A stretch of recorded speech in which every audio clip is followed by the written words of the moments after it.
Good morning, afternoon, or evening. What is up? My name is Maarten. Welcome to the live stream. Ilona said something to me, but I don't know what you said. What did you say?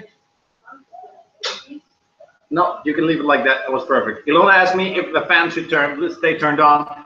Yes, please, because it is very warm. I don't know about the quality yet of this vlog, but so far I found out that it is okay. However, we have some issues again with our internet connection. This is Ilona, by the way, for everyone who don't know it. And yeah, our live stream just is going to start like every Sunday on at 9 o'clock. I need to give me 1 second, please, people, please give me 1 second, because we need to turn on for a second the chat. Where is it? Because we do not see the chat. We're not gonna hear ourselves double. That's not necessary. That's the chat, and then we're gonna open the chat in a new screen, and then we're gonna close this one. Wine. Ilona's wine. You forgot your wine. Yep. God. Let's go through the week. Let's do that first, because I thought, you know what, every time when we start the live streams, usually like in the first 5 to 10 minutes, there are not a lot of people. Everybody is like enjoying the weather a little bit. Everybody needs to get the notification on their phone about that I am online. It is then writing there. Now it says Maarten is now live. So, and there you can actually see that the theme for today is how do you make your world better? And that has a little bit to do with the fact that we are in Rotaractors, we live in Greece here, and we want to do something good for our environment, so our life improves and other people's lives improve, and that's why we took this actually for today as a theme. We had questions if people would like to, from you guys actually, we had questions if we would like to use a theme every time, because it is an improvement actually for the live streams. But like I said, we're gonna go every live stream because we now have 1 viewer, probably one of the steady guys that are always here. Give me 1 second because I need to check out. Now we're gonna go through the week, like what we did. To start off, of course, it's Monday, me birthday, when I turned 30 years old. Yes, old, exactly, just like Ilona says, very old. That's one thing that happened this week, and it happened hard, to be honest. I mean, it was a very lazy day, but I got like really, it's so strange to say for me right now that I am 30 to people. Yeah, tell me about that. How do you feel with like living with a 20-year-old, still in 20s? Well, it's very noticeable that I live with a 20-year-old because you're so childish sometimes. Well, it backfired on you. If you throw a wine on me, then you'll ruin your own couch as well. My carpet. Our carpet. My channel. So yeah, we start off with a birthday, and I also got questions like, everybody liked what I got from Ilona. I like what I got from Ilona. I'm very happy with it. This is my new watch that I got from Ilona. It is oak wood, as you can see, and yeah, it is. It's very happy, but with bamboo. Yeah, the back side. Okay, the back is. It should be bamboo, but it doesn't. Actually, it's also oak. Sorry? That's oak, right? Oh no, it's bamboo. No, this is bamboo. It's bamboo. So the back side is the back plate is bamboo, which is also why it's so lightweight. And the sides are a very nice oak. And I like it very much. I'm very happy with this watch because I always want like a wooden watch. I also like the wooden like bow ties, but I never wear bow ties because I think they're horrible. But I liked it. I mean, that doesn't mean that you need to wear it. Hey, Timothy. Timothy, yeah, Tim, you're first. Wow. Hey, Nico. And Nikos, second. Thank you, former and present president. Yeah, definitely. Well, I don't feel like it that yet because Ilona knows more than me about stuff, and because she's Greek, also she communicates with the people more. So something else that we got this week. I don't know if everybody actually understood what I got. It is officially it's a fish hook that you can like catch fish with, but it is a wooden one. So like I said, it is created by Bobby Duke's Arts, and it is Maui's hook from the movie Moana. Yeah, actually, but Maui is a demigod in the what is that called again? Hawaii area, not Hawaii exactly. Oh, there's a different word for the entire area. Hawaii is just a little part of it. Never mind. You guys might help me for that. But it's a demigod, Maui.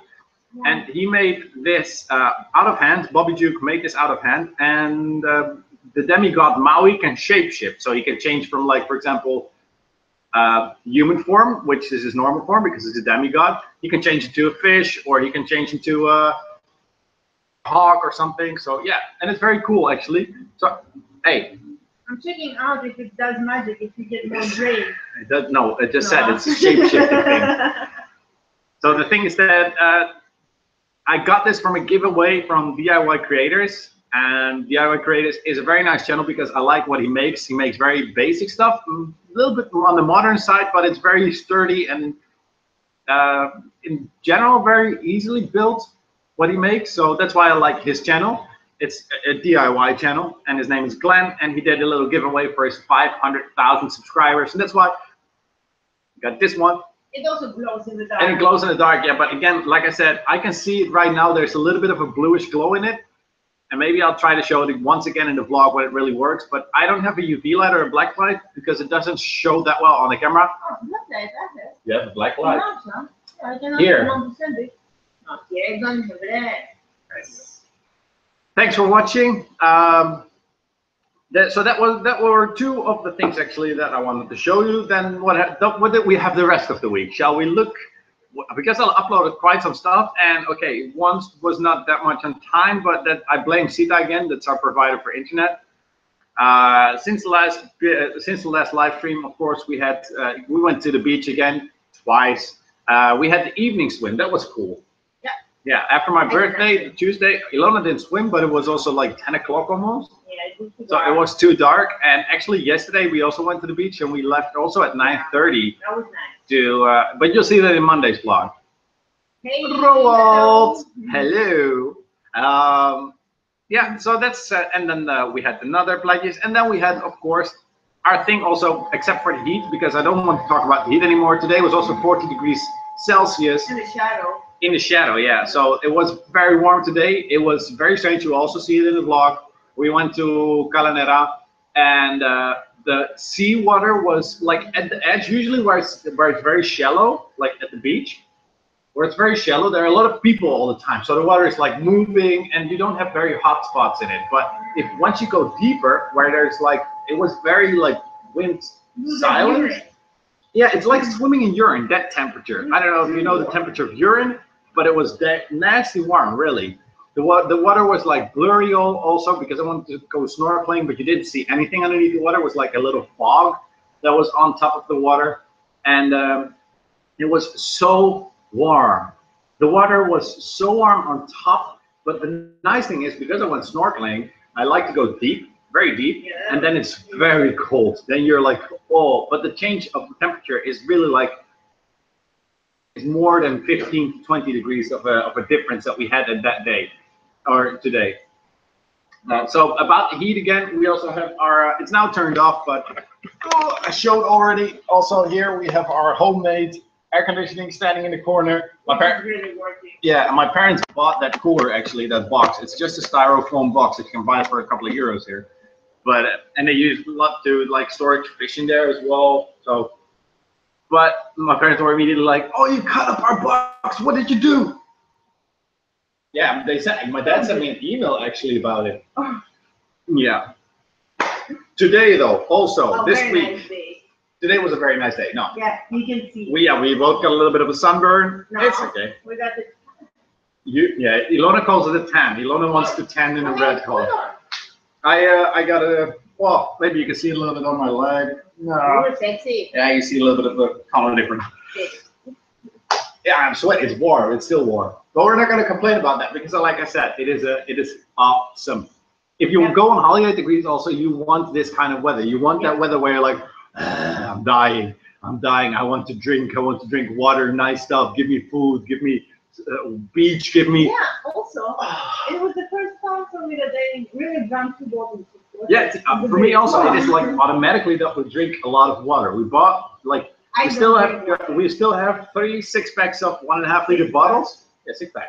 3 6-pack. No, I've got a canister, but like we said, also we need to get back on our diet. Yeah, Monday. So what is up with you guys? Well, how was your week actually? I also want to know that, of course, because this is a two-way conversation right now. I can immediately like reply to you guys. I know, for example, that in Sweden it was okay weather, but in the Netherlands you also had rain and the temperature was like okay as well, around 20 degrees. That's all that I've learned. So yeah, definitely a canister. It's not a six-pack anymore. I mean, I lost weight. I lost a lot of weight. We gained also. But I also gained a lot again. But I'm not going to complain about that. I just want to let's enjoy this. Let's enjoy the live stream. We got a little. But there was a gift, by the way, that I got when I woke up so early. Can we go cheers? Oh. Oof, you need to move. Oh, I have to move. Cheers. Cheers. Look at each other when you do ching ching because you'll have bad sex for how long? I thought we do that. Yeah. Really? It's already bad. You want to say? Yeah. Oh, sorry. We should keep this PG, right? Yeah. Yeah, it was a cloud. Here also, though, it is not like all the time blue sky. And that's also why it's so warm, because there's a lot of humidity in the sky. Cheers to you guys as well, to your health and prosperity. Live long and prosper.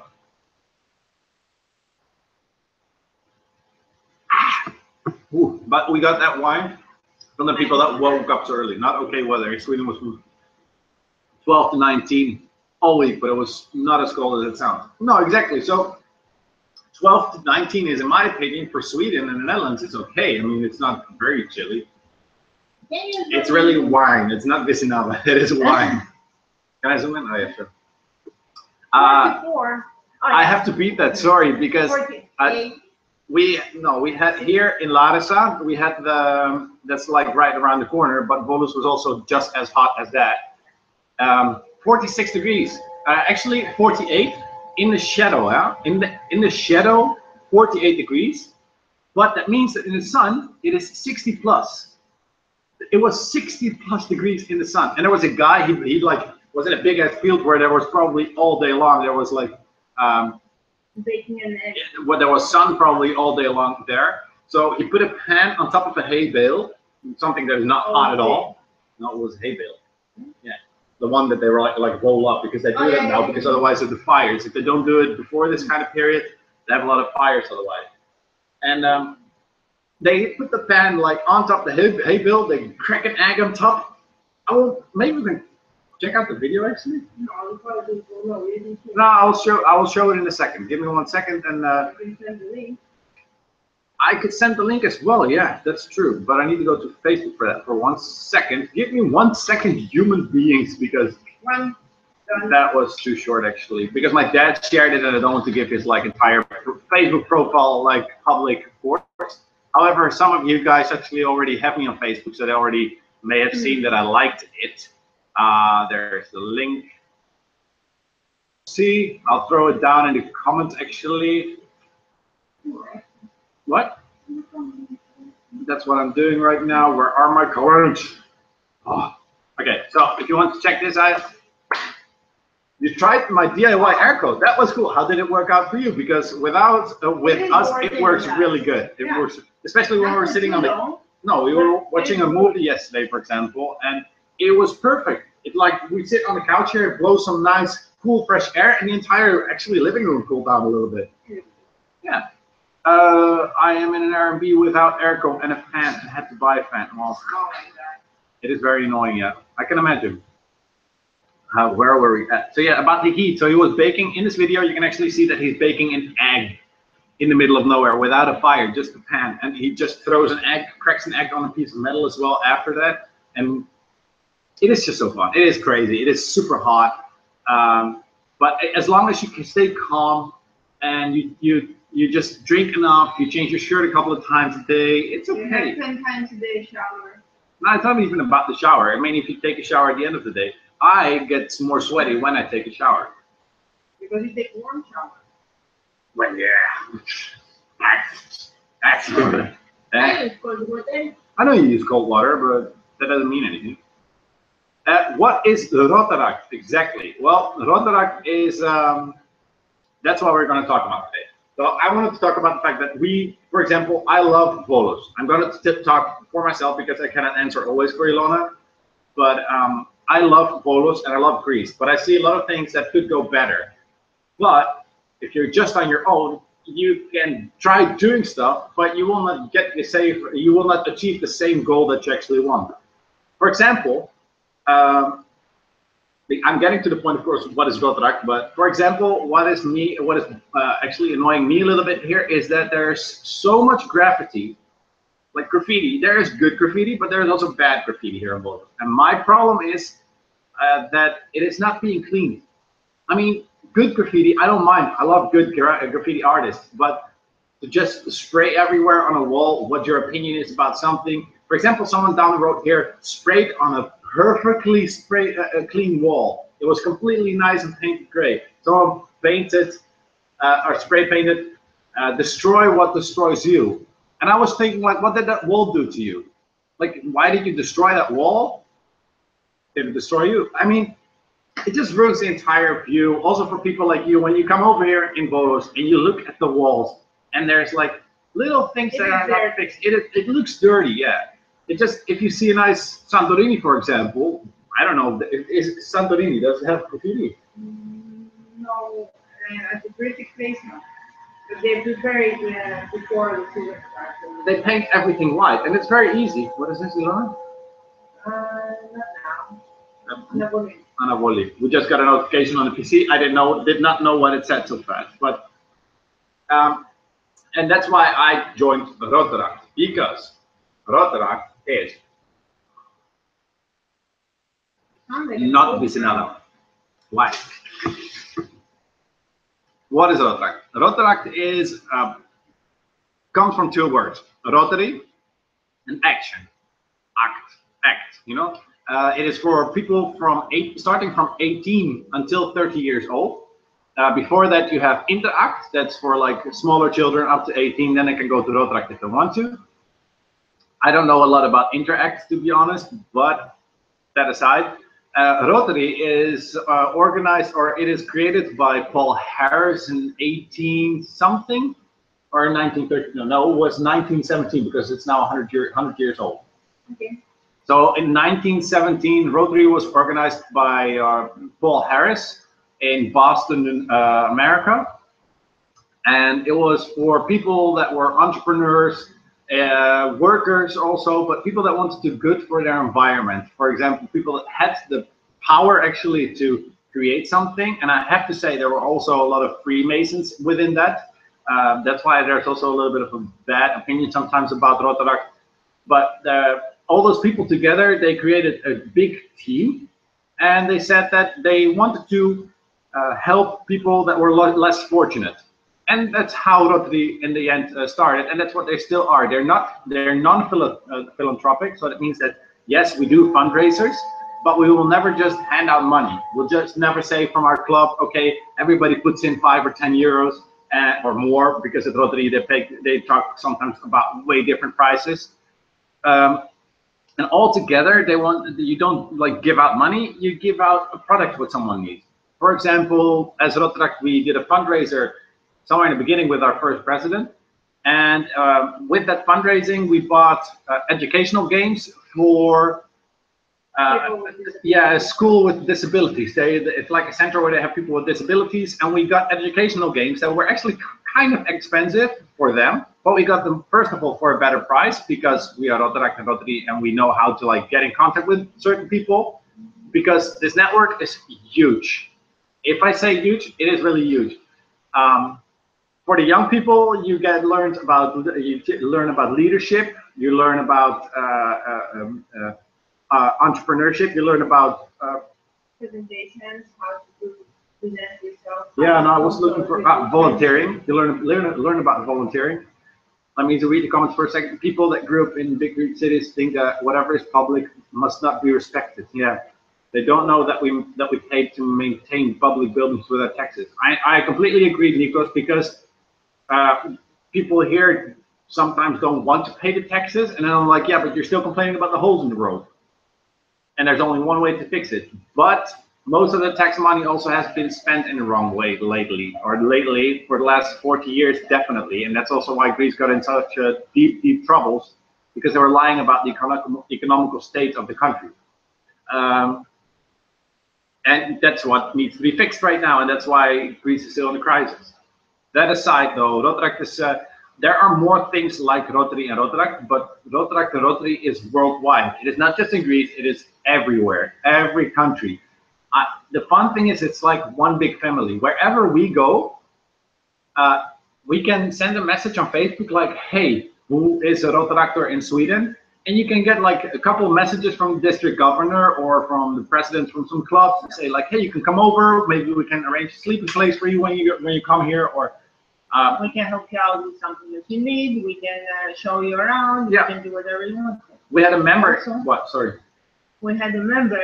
Yeah, we had a member, and she just joined the club actually. No, she was the vice president. But the club was just created. Yeah. Oh, they don't mind. Actually, they think I got from the new president from Rotary, because we did that evening that I became president and I took her role. That evening, Timothy wrote, how did the Greek feel that a Dutch guy became president? The new president from Rotary Club, which we're a part of, so he actually said to all the people that were at that moment there, and we're talking about like 150 people were sitting there. It's very important actually for this year. There were a lot of people that actually came there. What kind of business people? It is a form of scouts, but in a bigger way. Scouts are more taught.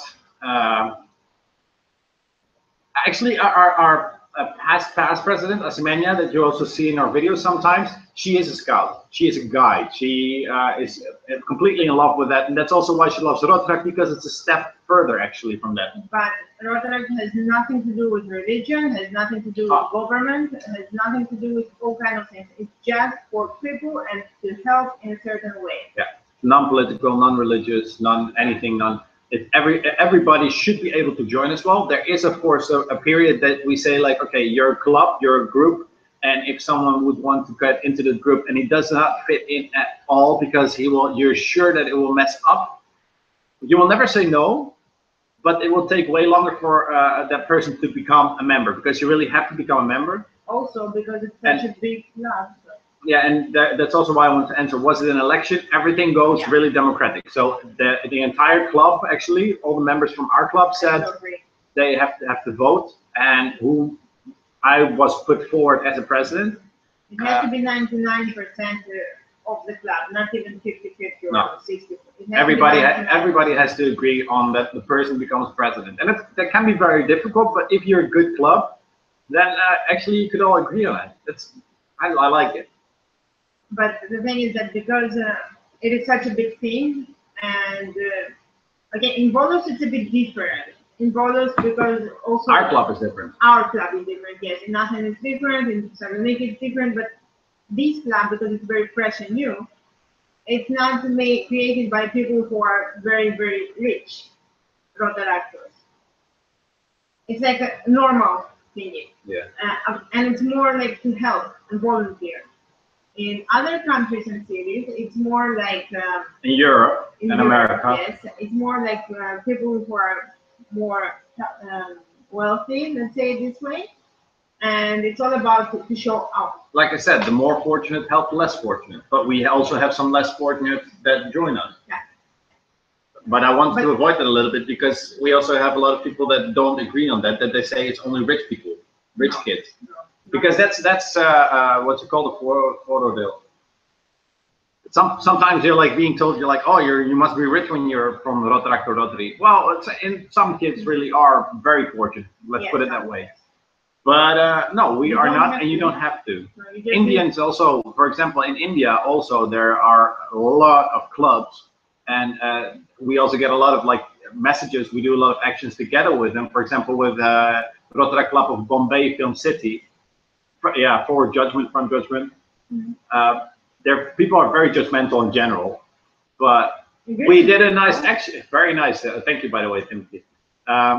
We did a very nice action with them with a nice video, and it's just online, but it was raising like a little bit of awareness for like other cities, because I don't know, how did you see your city? Sometimes marketing and commercial companies, they very nicely make commercials for a city, but it's never really the real side of the city. In a positive way, though, also. Mm-hmm. Front judge, up judge, I don't know, whatever. It's okay, Tim. but that's pretty much. So now we say pretty much a little bit about. It's an international network of people and volunteers. Volunteers, yes. Now, what I wanted to say, because I didn't. How did I feel that the Dutch guy became president? I didn't finish the answer. Did you interrupt? I did not interrupt. They just said that it was very. The previous president or the president of Rotary actually said that he was very happy in front of those 150 people that there was a Dutch person who takes the courage actually to come to a country like Greece to take the position of a president and take his knowledge also, because that's an example actually, and we want to exchange knowledge. I learned a lot from the Greeks, but I'm sure I can also teach them a lot that is very standard, for example, in our country. And that way he was very happy about me becoming actually president. Very strange though that he still cannot write my name correctly in the newspapers and in the invitations. And I don't mind that, but after 4 years being a member, I think it would have been very important. What has been done in terms of actions the last month? Well, that's up to the president, pre-president, past president.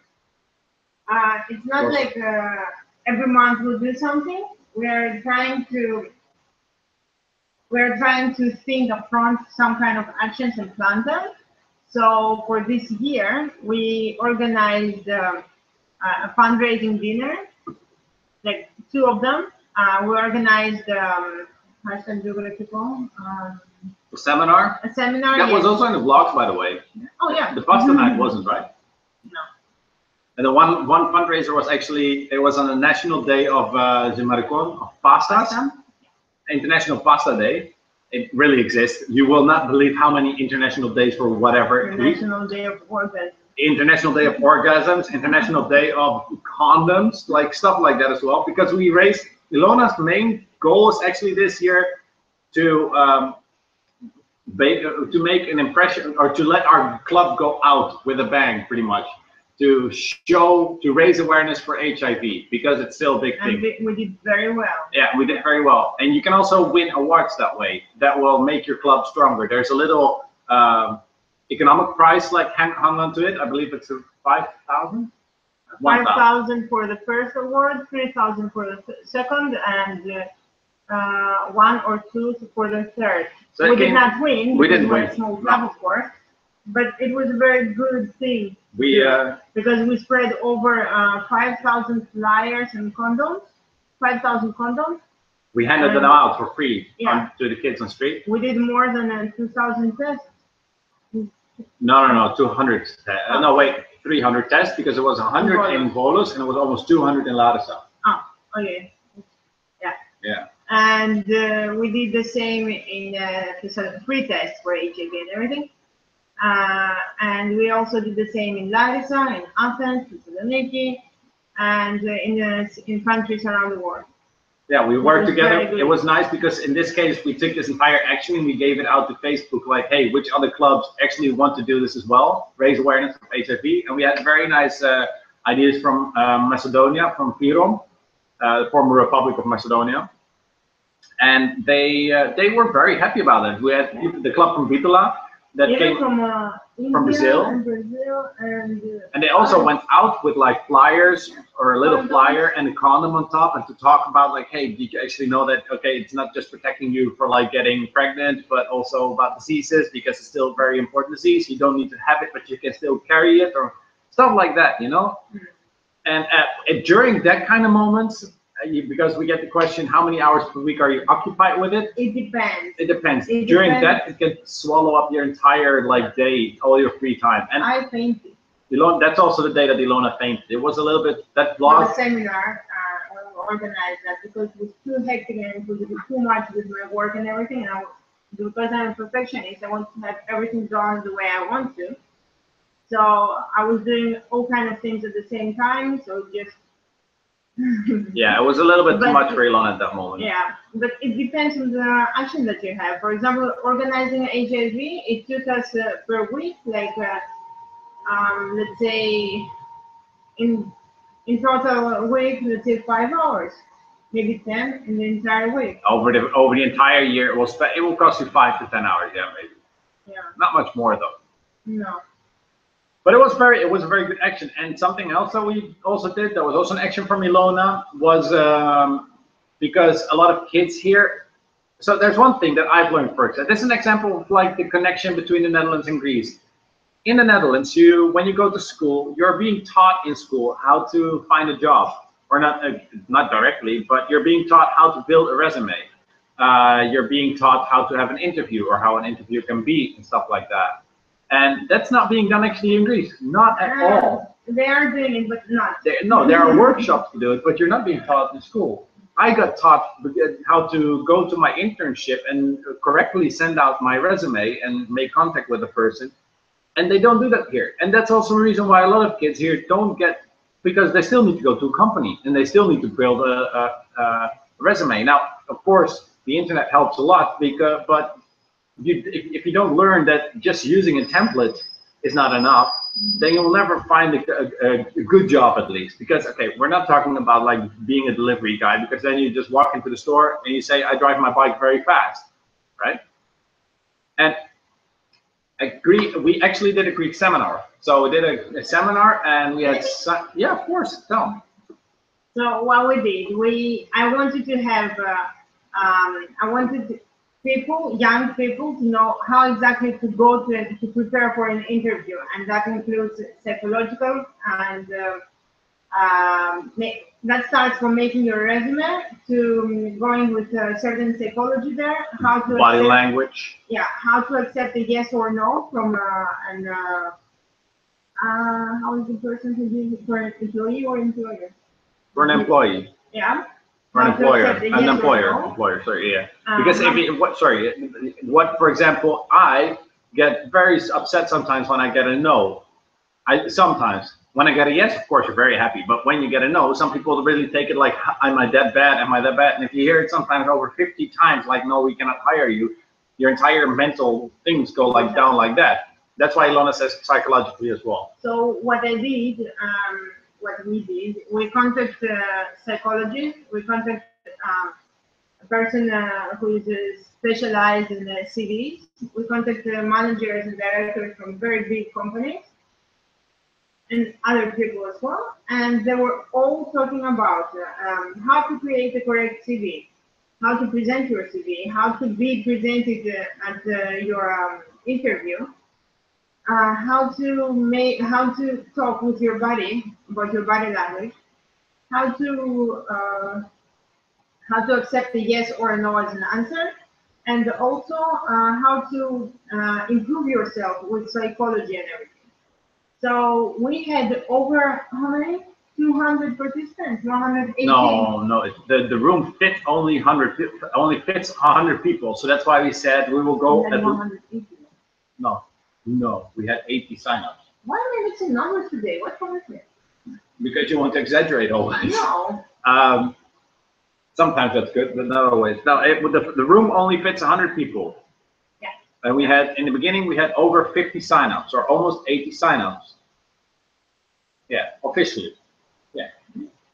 And then the thing was also that we said, okay, this is Greece though, you have to sign up before a certain time. And still, at that time that we started, like 4 o'clock or something, we started, right? We came in. There were still people coming in like, please, can I also join? And we had over another 40 people actually join in. So we had 120 people in that room to entirely like listen to the thing. Of course, the first break, a lot of people also left for no reason, because they don't want to find a job probably. But also, what I was amazed by, because in Greece nothing works by time, but I had a very, very certain program, and I wanted to go according to that program. I did not want to skip anything. So we had 6 people talking, six people talking, and including me, because I like to talk, as you know. Oh yeah, motivation. And it was 10 minutes break in between, and 10 minutes for questions, and 20 minutes for the speech. And I wanted everything to go according to the plan. So everybody stick in that plan. But also because I did not want everything to go like not according to the plan, I was replying to every single person that was signing up, and I let them know that I want them to be there at 4:45, because at 5 the doors will be closed. 4:45, there was a huge line outside of the hotel. I was amazed that everybody came at 4:45, 5 o'clock sharp to start. I was so happy with that. By the end of the day, you could see me smiling and be so much proud and everything. And of course, my shoes were also not very nice. Oh, look, we're not trying to make any commercials or something for Rotaract. Actually, there are intermediate websites, but to be honest, Greece, simply enough, is not as much into internet. No, they are into internet, but they're not using internet like we most of the times use. Or how did I say? I say we, like more we maybe in that case, because I don't know, of course, how your subscribers, how your viewers use internet. But here I see that most of the internet is being used for Facebook, Instagram, YouTube, the fun stuff, the social stuff, you know, and that's okay. Also, ordering food is getting bigger here because, well, ordering and delivering here is also very big. Not even as big as in the Netherlands, for example. For students, it is delivering.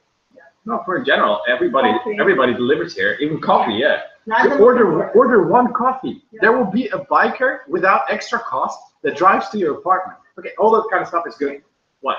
It's too warm. It is warm. I know it's nice and warm in here. I think there's like an evening like heat coming in or something, and you can really notice it that it's getting hot. You can even see it on the outside of the glass. The wine wasn't even that cold, but everything gets wet with this. Anyway, that's Rotaract, that's what we do, and that's how we make the entire world a little bit better. At least that's what we think, and we try to do our best with that kind of stuff. And that's also why, for example, other people decide to donate money to big organizations where, in the end, and that's what bums me always, is, for example, I used to be a long-time sponsor of the World National Fund, Worldwide Fund, actually, and it's World National Fund in Dutch. World BNF, WWF. Anyway, I used to spend a lot of money there actually because they would come with a magazine and everything like that. That, by the way, Nikos just wrote in the comment, in Sweden they deliver food if you order for more than 35 to 40 euros. That's exactly the same in the Netherlands. They will charge you extra cost if you don't. Okay, here they also had it. We noticed last time because over order, 5 euros. Yeah, but that's still 5 euros is still like. And that's within the city. I don't know, so it depends on your city, because if your city is huge and you order something from the other side of the city and it takes them at least half an hour to get to you, yeah, I can understand it a little bit. But here I can order from like Mea de Midrava and they will get it here, or from Mea when we get pizza. Yeah, I know. Well, we're still in that mood that we're like snacky. I'm always snacky. Yeah, we still have bake roll though. And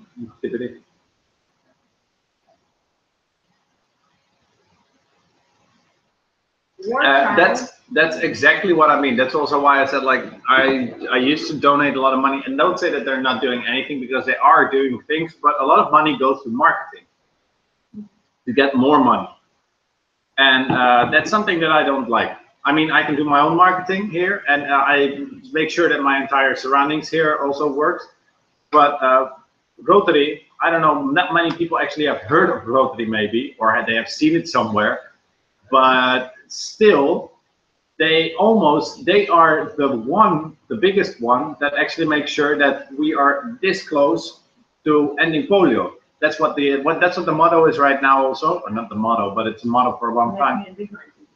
Making a difference is the motto, not for this year, that was your year. 17, 18. Really, making a difference. Okay, so this year's motto is for my making a difference. Give to humanity was hers, and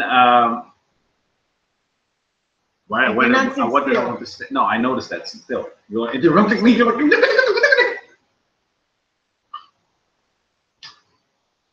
I was saying something and I lost it.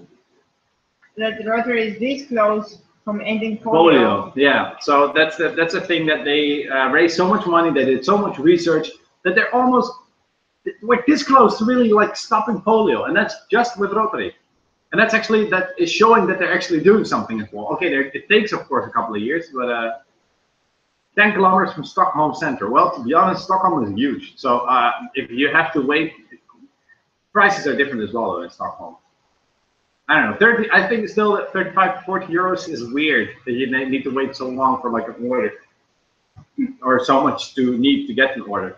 Here it's like whatever. You have one coffee that will come around the corner. 40 euros you get catering for a party. Less. Yeah. Well, yeah. If you want 5 pizzas, 6. No, if you ask for catering and you ask for small bits and bites and everything, 40 euros. But if it's a wedding, it's 4,000 euros. Ah, that's different. Exactly. No, it's weird. I don't know. War Child, UNICEF as well. I mean, UNICEF does a lot of stuff and does a lot of good stuff. But can I finish? No. Can you go away? I could do it by myself. I don't like it that you don't see where the money goes. And that's the same with, we have in the Netherlands a number that's called Hero 555 or something. And that's really, it used to be a bank number, but that's not even really existing that much anymore. How? Because everybody is using IBAN right now. And still people are transferring money to Hero 555. Well, how is that possible? Where does the money go? They like collect everything in a big jar and then what? You think you're helping, but you're not really helping. And that's something that I don't like, or that it goes to a director that seems to make a couple of thousands of euros. I understand when you have a high position, you need to make a lot of money, but it's not really like equal, you know? I know you're going to say something, yes. What do you think about fake Facebook pages that say, like, oh yeah, okay. I don't mind it. I don't mind the one like if one payer, because people will like it. That means that it raises a little bit of awareness. So in one kind of a way, it can be okay. It just everything that you see on social media, of course, you have to like take with a very little pinch of salt. Like that's, I don't know if it's a saying for you guys as well, but it cultures out. What do you mean? So that's how they say it. You just don't have to take it that serious always. Any news that you see on Facebook, I don't, whatever. That is not news.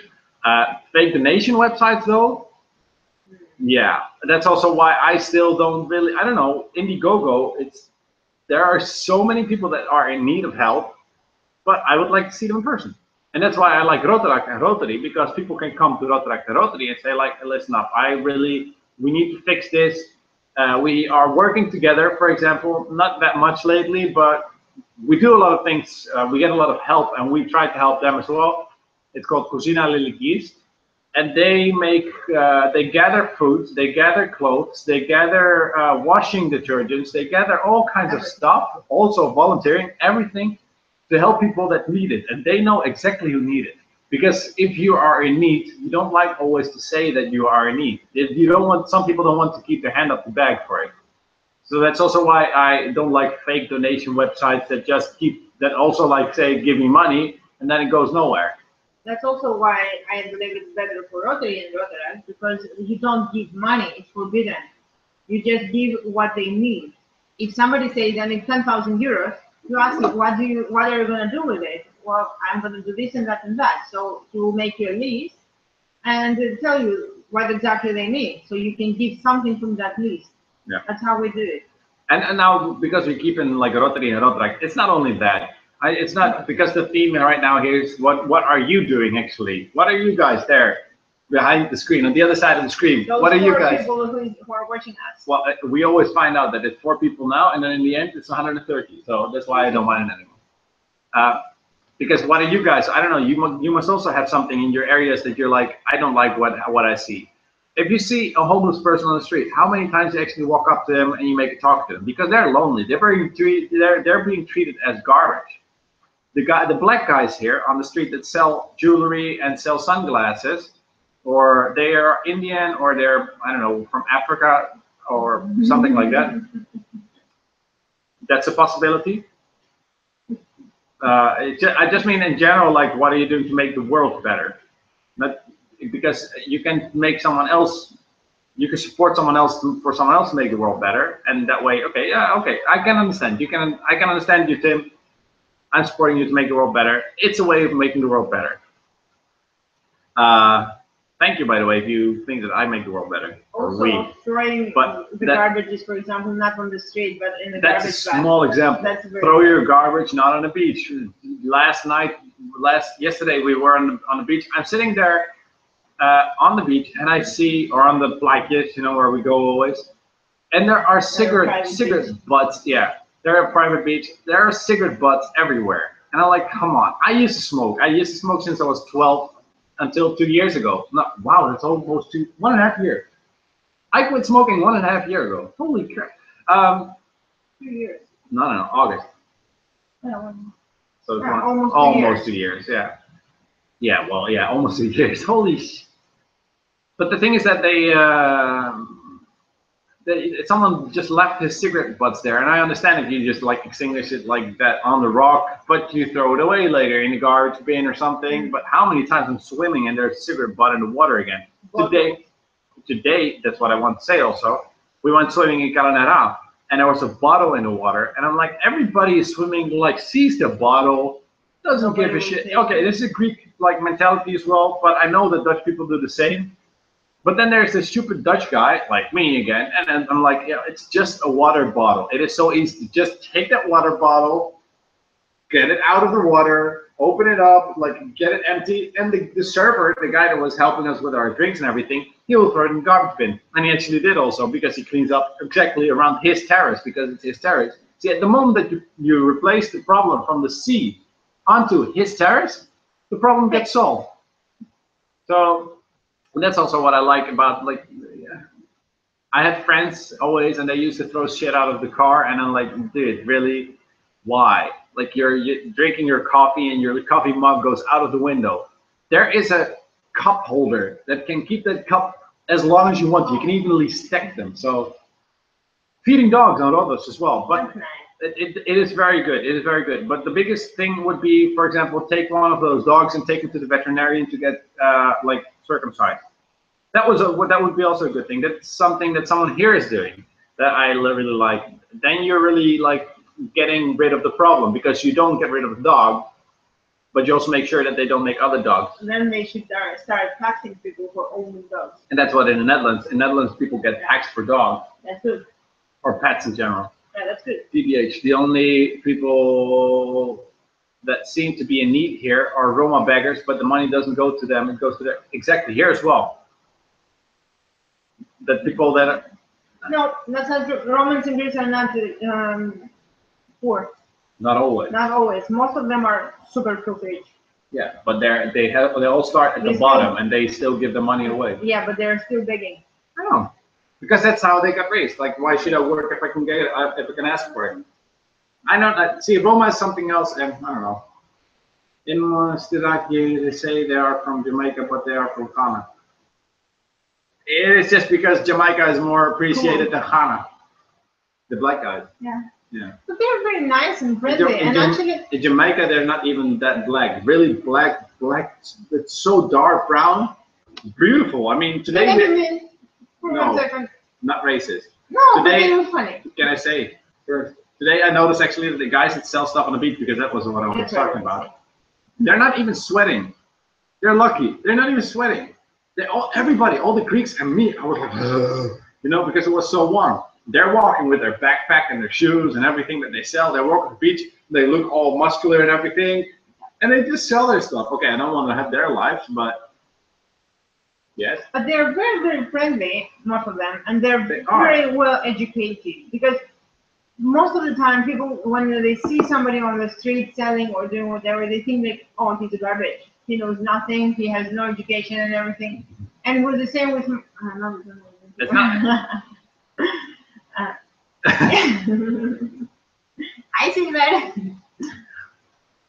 They don't even need to wear sun cream. That's not completely true, because I used to have a friend actually, and he is from Suriname, and he said that yes, we do get sunburns, but we don't get sunburns like you guys do. And actually, if you're super black, then you do get sunburns, and you do feel it on your skin, but your skin replies like, or does something else anyway. By the way, Asimania, if you want to come over, just come over. Yeah. Asimania Silver Flowers, by the way, in the comments, like that's there actually for you guys, because or if you're watching full screen, I don't know. Does Ilona know about the Dutch slavery history? Yeah, I do. In general, we know about slavery. It was actually Geti, something like this, 2 days ago, the end of the slavery, the day of the end of the slavery. Yeah. Dutch were very good with slaves. with slaves. We would take boatloads of slaves. Yeah, I know that. Why do you know? Do you also know why, for example, the south of Africa has a Dutch name? Because you conquered it. Not just because we conquered it, because we took half the population and we took them to the Netherlands to work for us on the fields or there. Kitty Kotti, yeah, exactly. That's why you're so bossy with me sometimes, huh? We used to use whips. No. How is it in Dutch? Lief zijn. Live doen. Lief zijn. Lief doen. Live doen. But we're here speaking English, so it doesn't make sense. Now, that's how we make the world a better place. And it's also, for example, I don't like when I see people that are selling stuff. What? Does she know Suriname was traded for New York? No. No, neither did I actually. But as far as I know, they gave it. The British actually made an agreement with the Dutch that New York was going to be New York before it was because it was New Amsterdam in the beginning. Because you had the Brits in the north. You had in the middle you had the Dutch, New York, New Amsterdam, Brooklyn, all that kind of stuff. That's all Dutch. And then underneath that, was the Germans. And where were the Greeks? I don't know, because the Greeks were coming later because they were like, oh, weet je lefta. They were work. There's work. And the Turks also, they came to work there because they were pretty much slaves as well. Those people, Mediterranean people. Greeks were not slaves. Only the Spanish were very like, ta-da, we're gonna conquer. Greeks were also. Yes, Alexander before Great, that. Alexander the Great is from before, like going to America. Does she know Suriname? Okay, I already read that. Je titel niet dromen? I don't know. I'm also not sweating. They do sweat. I guess silver, by the way, that they do sweat. Maybe not visible. Exactly. Have you ever visited the Dutch Antilles? No, but I do want to actually, because I have a lot of friends that are originally from there, and they always said, like, if you want to visit a nice area, you should go there because they all speak Dutch in most cases. Paramaribo. Yeah. Yep. Okay. Or most of the people speak Dutch. Not a lot, but most of them, depending on where you're going. Yeah. So. And there's also Rotaractors, by the way, and Rotary, and there's also organizations that try to do good. Slaves were given names such as Nelom and Madretsma.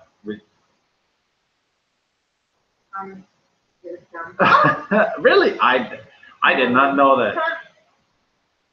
But like, I agree with you. It's very nice there. The thing is, if you say like, have you ever visited the Dutch Antilles? No, but I visited the Greek version. Because pretty much everywhere you go, in Greece they have. Really, I've seen pictures, and I totally agree on that. If you look, for example, at Mexico, yeah, or the Caribbean or something, Mexico or the Caribbean or the Rocky Mountains, Tempe. I mean, Tempe is way more impressive actually than the Rocky Mountains or the monasteries that are built around there. That's not Tempe. No, I mean Meteora. Yeah, those kind of areas are they're better than the Rocky Mountains. Because you don't just see on some kind of rocks, you see huge rocks in the middle of the city, and on top of it, monasteries. In Greece, you have apart from all over the world, and that's what I like about Greece, because you can just go here. You have the nice sandy beaches like you have in Suriname. You have cities that are colorful like Italy, and you have cities that are colorful like Suriname as well, like Paramaribo with the bridge and all that. I know about that, but not too much anymore. Activity is a very nice place. Especially the second leg, it has amazing places. You understand, by the way, the comment of Tim? Yes. About the fact that they changed, that they gave names like that. I would not mind a name actually as Nelom. I don't think it's a weird name. Nelom. Nelom. Molen. All I can think is it means windmill. Yeah, no, but it's windmill. Windmill? Yeah, Nelom. Read backwards. Molen. Yes, babe, but I don't know what molen is. Well, you don't know the next word. I know, Amsterdam. What? Ilona is pouring all kinds of wine over. In Suriname, you have cities such as Haarlem, Groningen. I know, and the same for America. You have areas that are called Harlem, Brooklyn, Breukelen. You still have an area that is called Amsterdam. All that kind of stuff. But they have New London, Big London. No, but that's the British part again. That's the influence of the Brits. The Brits turned all the names around, and that's also what Americans, for example, have in their history. that the Brits rewrote a lot of the history. They like wrote it from their view. That's also why a lot of Americans only know that history from there. They miss the Dutch part. Kluivert and Seedorf, well, that's not just regular names anymore. Those are very famous football players. Yeah. We learned something today. This year for Rotaractors. Like I said, we are actually right now, today, we tried to organize something, but I didn't get any response. Yeah, maybe we can call tomorrow morning. There are two French guys, and I would like to actually like hit their YouTube page up so you can check them out because they speak English as well. They are coming over to Volos. They hit us up on Facebook, on our Rotaract Facebook page, because they're also being sponsored by Rotaract Paris. And as I mentioned, we are all connected. So if they're sponsored or helped by Rotaract Paris, then I think it's my obligatory, or it's mandatory for me that I also should help out as a Rotaract or a Rotary Club. So they are coming this way and they want to do a fundraiser or something else for this area. Just visit. They're traveling from Paris all the way through the Mediterranean down to all the way Eurasia. So until like far China if possible. Beijing, I saw somewhere that was Beijing, I believe was the end part. And they're driving just in a little diesel van. And they, one of the guys, Jordan, is a DJ, so he plays music. And that's why we said, okay, come on over. Pool party. And we want to try to organize a pool party at Valis in Adria, where we always get the ice cream in the vlog. I don't know where Ilona is going like, oh, I want ice cream. At Boekjes. Next door there's Valis. We also went there in the vlogs one time, actually, for with a deal, you know, where I wanted to go for that TV show. So, and they, the French guys are coming over. We're going to do this pool party probably, and then we're going to do a little fundraiser and do something good for the entire area. And they are also collecting clothes for refugees, because you might think, of course, yes, we collect already so much clothes for refugees, and yes, they're still coming. And yes, this year already 2,000 refugees drowned. That's on paper. So yeah, it's still going on, even though it's not in the news anymore because it's not getting enough ratings probably on TV. But yeah, it's still going on with the refugees. But you wouldn't think, for example, about the fact that they also need underwear. And that's something that you do not donate. All the little boys, all the little girls, all the girls that have their periods and everything, they want to be able to change if it's necessary, you know? Female products, healthcare products, stuff like that. It's just to be a little bit more human in some cases. And then you see a person on the street and you're like, whoa, what is he wearing? Yeah, it is stuff that you donated. And it's also, he doesn't smell that nice because he didn't have a shower because he needs to wait for next week. It also can be different eating habits. No, yeah, okay, but I'm not talking about that. I mean, that's just the fact that here in Volos, for example, the shower was one day, Monday, female, Tuesday, men. Wednesday female, Thursday men, and it's going on like that. And the kids can only shower when the kids younger than 12 can only shower at the moments that the women's also shower. Imagine you're a woman and you're having your period. No. Exactly. So that's also why, like I say, that you need to help people out. And these guys, these French guys that are coming over, they're doing good, and they want to do good. And that's also why I want to help them out as a new president, and I want to be like a little bit cooler this year also with throwing a pool party if it's possible. Cool? Nah, you're old-fashioned. We're gonna sit on the mat tonight. I don't mind because it's cooler here. You think so? I'm gonna take the pen. I have my biggest fan right here. I have my biggest fans right here.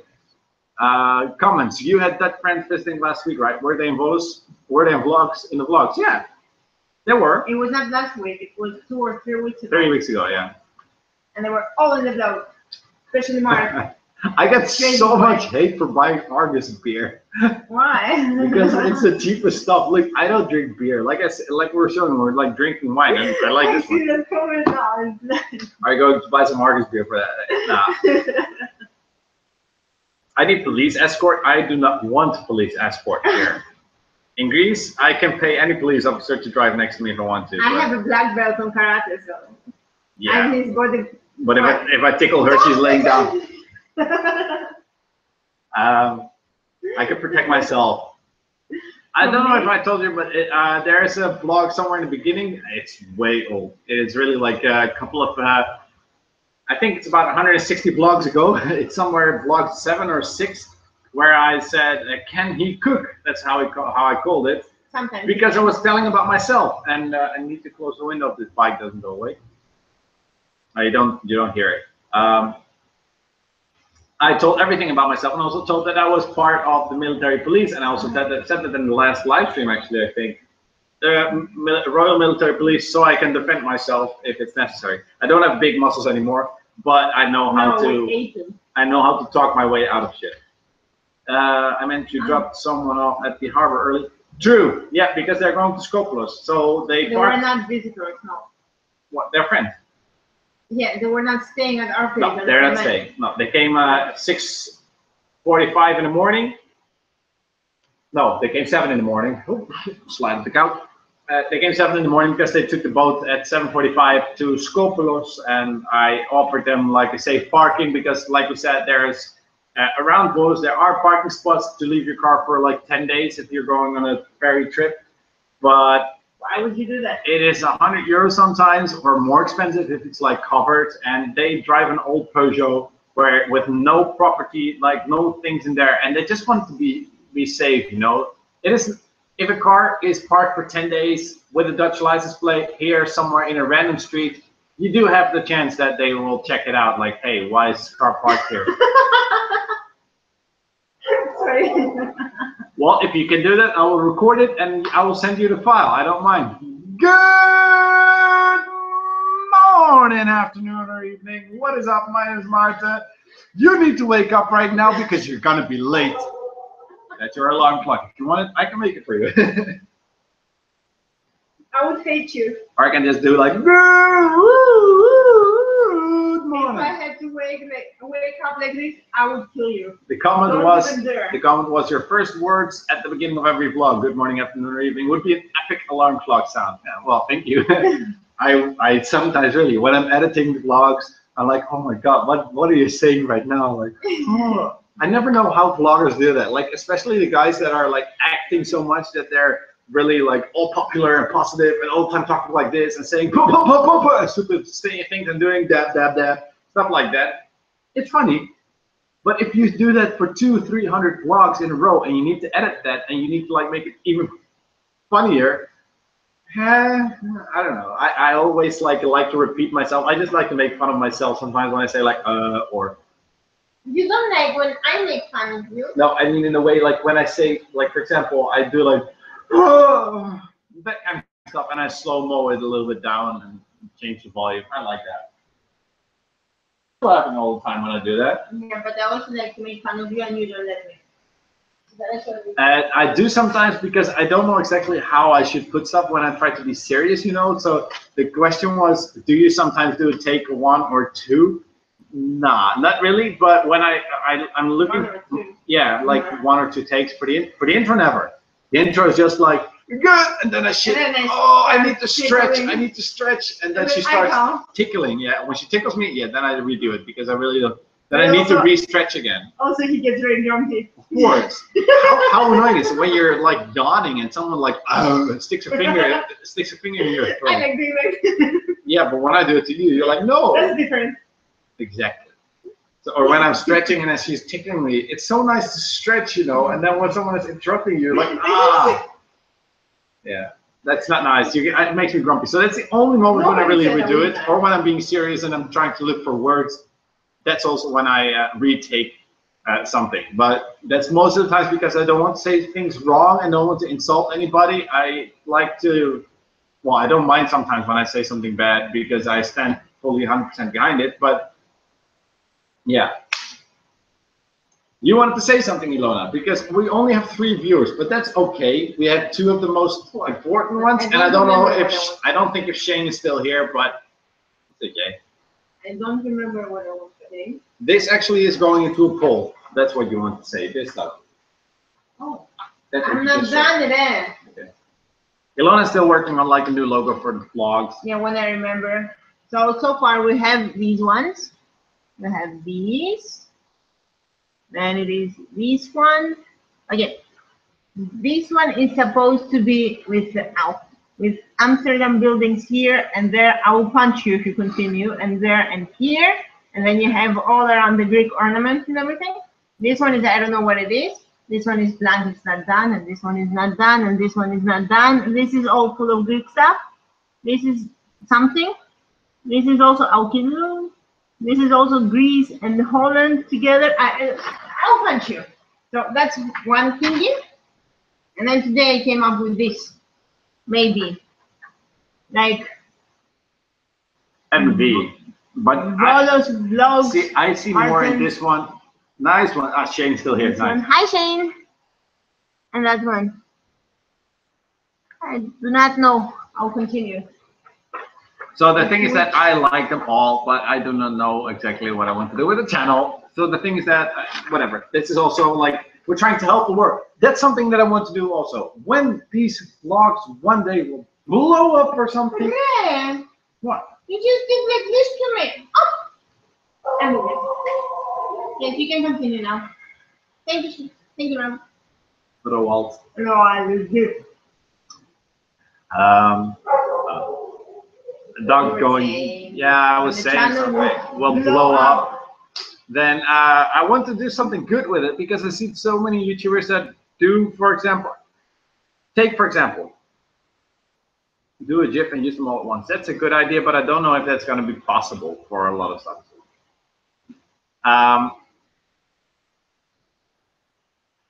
Silence should not be falling. I should be keeping talking. You're not drinking. I should be drinking. Cheers. That was my wine. It's getting warm. Oh, you can. Ugh. For you. What I was saying, what I wanted to say actually is, because our topic is still like, how do you want to make the world a little bit better? Well, for example, it can be a very small thing to be friendly to other people that most people are not friendly to. But you can also do it, for example, that people that are super filthy rich, they always want, I understand it in some way. If you are working your butt off for 5 years and you all of a sudden like blow up like Roman Atwood, for example, and you get an estimate of almost, well, as far as I've understood, you almost get 200,000 euros a month or dollars a month. Do you guys hear the dog outside? I wonder. I don't see it in the audio, but I do hear it. Like, it's very annoying always for me. But if you have $200,000 per month and you're actually making more, because that's just ad revenue, you know, just from ads. And then you also have a merchandise line that makes a shitload of money, probably. Unfortunately, we do hear it. Network. Okay, Silver lives right around the corner here, so she also hears it like from down the street. That's why she writes Network op de klok. Yes, I can hear it down. I know, which means I can hear Network op de klok. What? Ah, yeah. We can hear you. We don't hear the dog. Oh, that's even worse. Or do you want to hear the dog? Do you prefer to hear the dog than us? I don't know. No, just imagine if you have 200,000 euros to spare, right? Or not to spare, that's what you make per month. And, or even more, let's go like almost 500,000, because I'm sure he makes about 500,000 profit, that is though, per month. Of course you have your like extra, whatever it's called, what's it called, like your expenses. But still, if you have your every dime expense and you still are left at the end of the month with 50,000 people, that means that you can help 50 people to almost start their own company if you want to. Because some people just need 1,000 euros to fulfill the dream. And that's what I mean, like, okay, it takes a lot of time, but that's what I want to do with these vlogs. For imagine, if you like at the end have so much like power, actually, because I understand that this can be very powerful, but imagine you take someone that really wants to do something, just put them in a vlog, for example. I don't understand. So many YouTubers try to be funny and go with the challenges and everything because it gets a lot of viewers. But if you just take twice a week, for example, except for doing all those challenges, and you visit people and you make something better out of it, to visit them and say like, hey, what is your plan and what are you trying to do? And you're trying to take your influence actually and to put it somewhere else. You go to someone that wants to be a radio DJ, has already tried 10 years, and you see that he is definitely good, I will. If you, Tim, really, I don't care about people, but if I think, of course, I would try, of course, to like contact with a person first. Sorry, Tim wrote in the comments, please donate me when you rise to the top. First of all, I hope that I rise to the top. Second of all, people like you, actually, Tim, and whoever is watching these live streams, you are also a part of getting me there. So why would I not reverse that also? And if I wouldn't be in the position, if I would be in a position to do that, I would. I think it's very fair, actually. If someone is watching 1,000 vlogs, and every time you get paid almost like $2 for per 1,000 views or something or whatever, I don't know how much it is. I see people getting so much money for like watching advertisements. Why wouldn't it be fair, like to me, also to more to my subscribers, that I know that they could be a little bit in need? These people that do giveaways for one camera, they have contracts with Canon or Nikon or whatever, and they get those cameras a lot of times for free. A lot of times, because I know sometimes they buy them as well. But what if you could just give a camera to someone who actually wants it? Someone who wants to become a photographer. If you have a decent camera here and you have the eyes to do it, take a good picture, you can make money here because you can become a photographer for birthdays or for weddings or stuff like that, and you make a decent income. That's one person helped, and that one person can actually help other people again. So I think that's, and it always has like a little bit of a snowball effect, you know, the one that it starts rolling small and then it gets bigger. That's something that I always want to give with. So if you start with yourself with something small, and I hope to do that now with these vlogs to give some people a little bit of an insight or do a good day, I'm very happy to do that. Today I got a message. I have to say to you guys, that was very nice. Yeah, these kind of messages, that's also why I say, like, leave something in the comments whenever you want to, if you liked it, even if it's not good. Wait, let me read the comments first. But some YouTubers pay fake actors to be beggars or drug addicts or sick, and they give them money and they get 40 million views. Exactly, and that's a wrong. Do it to real things, because the first guys actually that did these kind of things, they really, like Vitali, the guy that also blew up, the Russian guy, he went to actually to the hood to find the guys that had a very hard time, and he took them along. Let's go for a nice bite, you know, let's eat something, let's go out together. He didn't have the fear, he didn't have the subscribers yet, and he didn't have, like, he had the balls to go out to a beggar and said, like, you want to eat something, dude? Or shall I get you something? And that, like, or like Ryan Higa, he also goes onto the street, he buys a shitload of stuff, shitload of food, some blankets, and he's funny, and in a funny way, he delivers his food there. Okay, he makes a lot of money out of it, but it doesn't take away that he actually did good. Yeah. But those fake videos, like, yeah, I'm going to sit next to you, and this guy actually took an eye, or what? No, I mean, there is a video, for example, the guy that stands in the middle of the street and with $100 bills or $1 bills on his shirt, and there's a beggar, and he just takes one bill. And there's a rich guy that takes, why? You giving me away that free money? I will take the money. I will take it all. Oh, I will take it more. And then the beggar is only taking one. And the guy says, you don't need more. He says, no, I just need $1 so I can stay over for the night. Take more. It's honesty in people, of course. So that's also why I say, like, if you're helping someone, try always to find their honesty first about this. And that still if they lie about it. That depends on the person. For example, my grandma, she found so many times money or wallets or things, and like one time she found a wallet with a lot of money in there. There were no ID in it. There were only one credit card. And what she did, she went to the bank that the credit card was, and she asked whose was that to return it. And she made them to call in front of her the person that owns it. And she waited until they will pick it up. Because your grandma doesn't even trust the people at the bank. No. Because you're sure, actually, the people even at the bank might take that credit card. Because they also want money. Everybody gets money. She returns everything. She will not even take €1 that she can find on the street. She wants, I was with her, and somebody dropped like €2 or something for the coin. And she ran behind them. Sorry, this is yours. I was like, seriously? Do you? The dog's barking. No. I'll close the door. Vincent, the earth is flat. Hey, Vincent. We're not going to go to the flat earth part yet, if you don't mind. Thank you. Vincent, by the way, uploaded us on his channel. Did you know that? Really? No. Yeah, because we were talking about Flatter, but we're not going to do that yet. So Tim just made a comment. Do you know Armo was right in Snap King making fake videos? Tim, I'm sorry, but those kind of guys, they're Dutch YouTubers, and they are not my kind of guys. They are, in my eyes, they're called treiter vloggers or bully bloggers. Bloggers that take the disadvantage of other people or making fun of other people, they take it to their advantage, and I don't think that's a very good thing. I like to make fun of myself or you. Yeah, but you're getting mad when I make fun. Of course, because sometimes it's not fun. It is always fun. So yeah, I don't care about if they make fake videos because they are the kind of guys that do it, and it's a form of criminality, and they already are known by the police all over the place. So. Yes, but also making once a fake video to set an example, I don't think it's bad. I don't have the correct example. I don't know a correct example or something, but I mean, like, if you make one fake video to set an example for something, I'm not talking about the paying after. No, I have something in my mind, but I don't know how to explain it. I'll come up.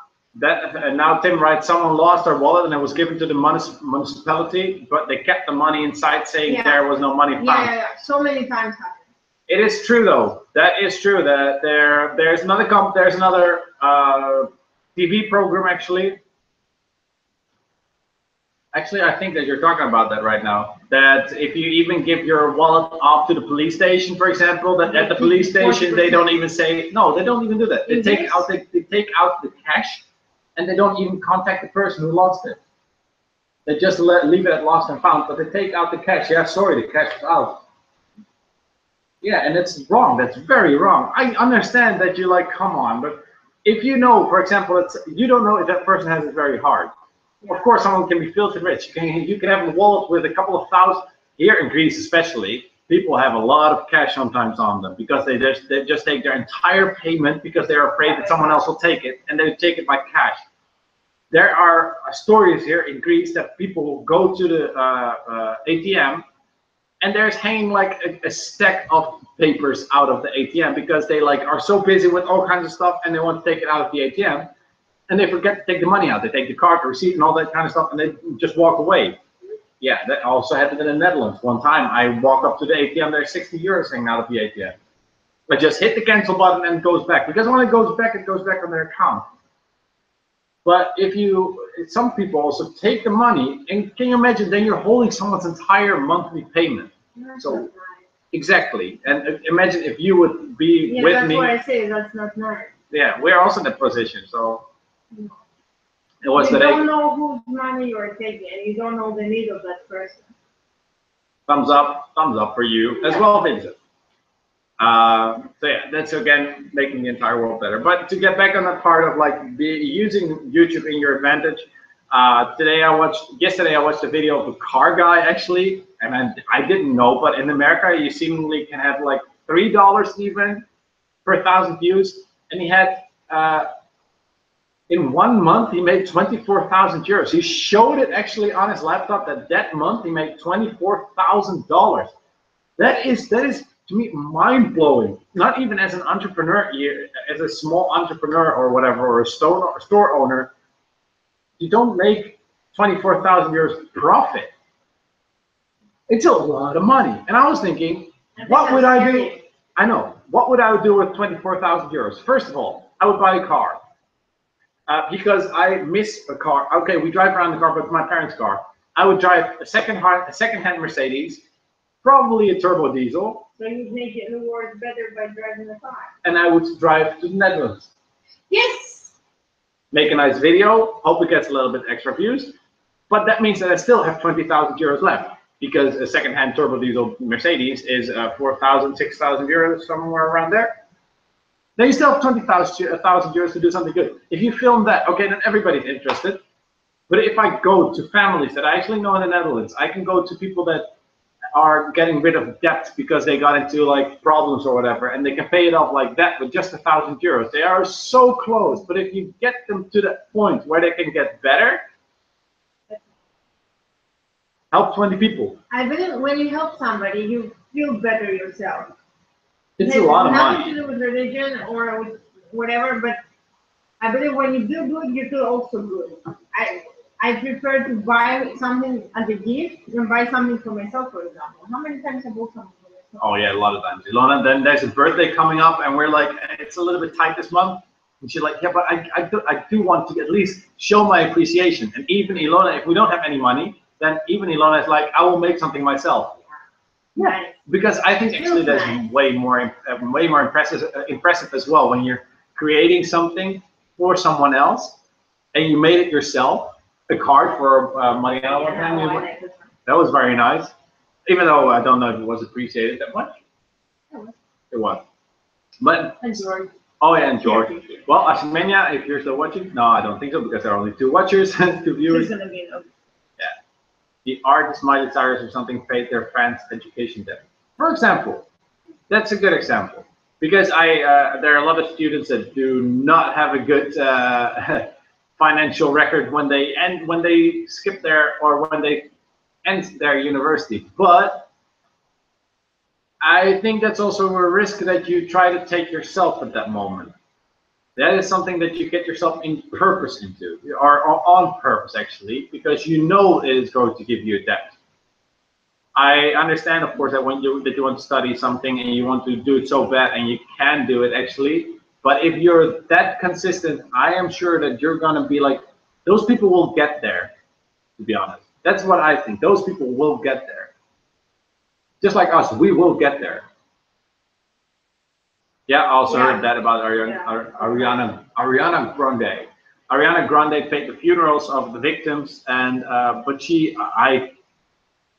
I would pay almost Ariana Grande to feel better, to get to pay her psychologist or psychiatrist or something, because something that would happen there in Manchester is it is insane, of course. That you don't wish that to even your worst enemy.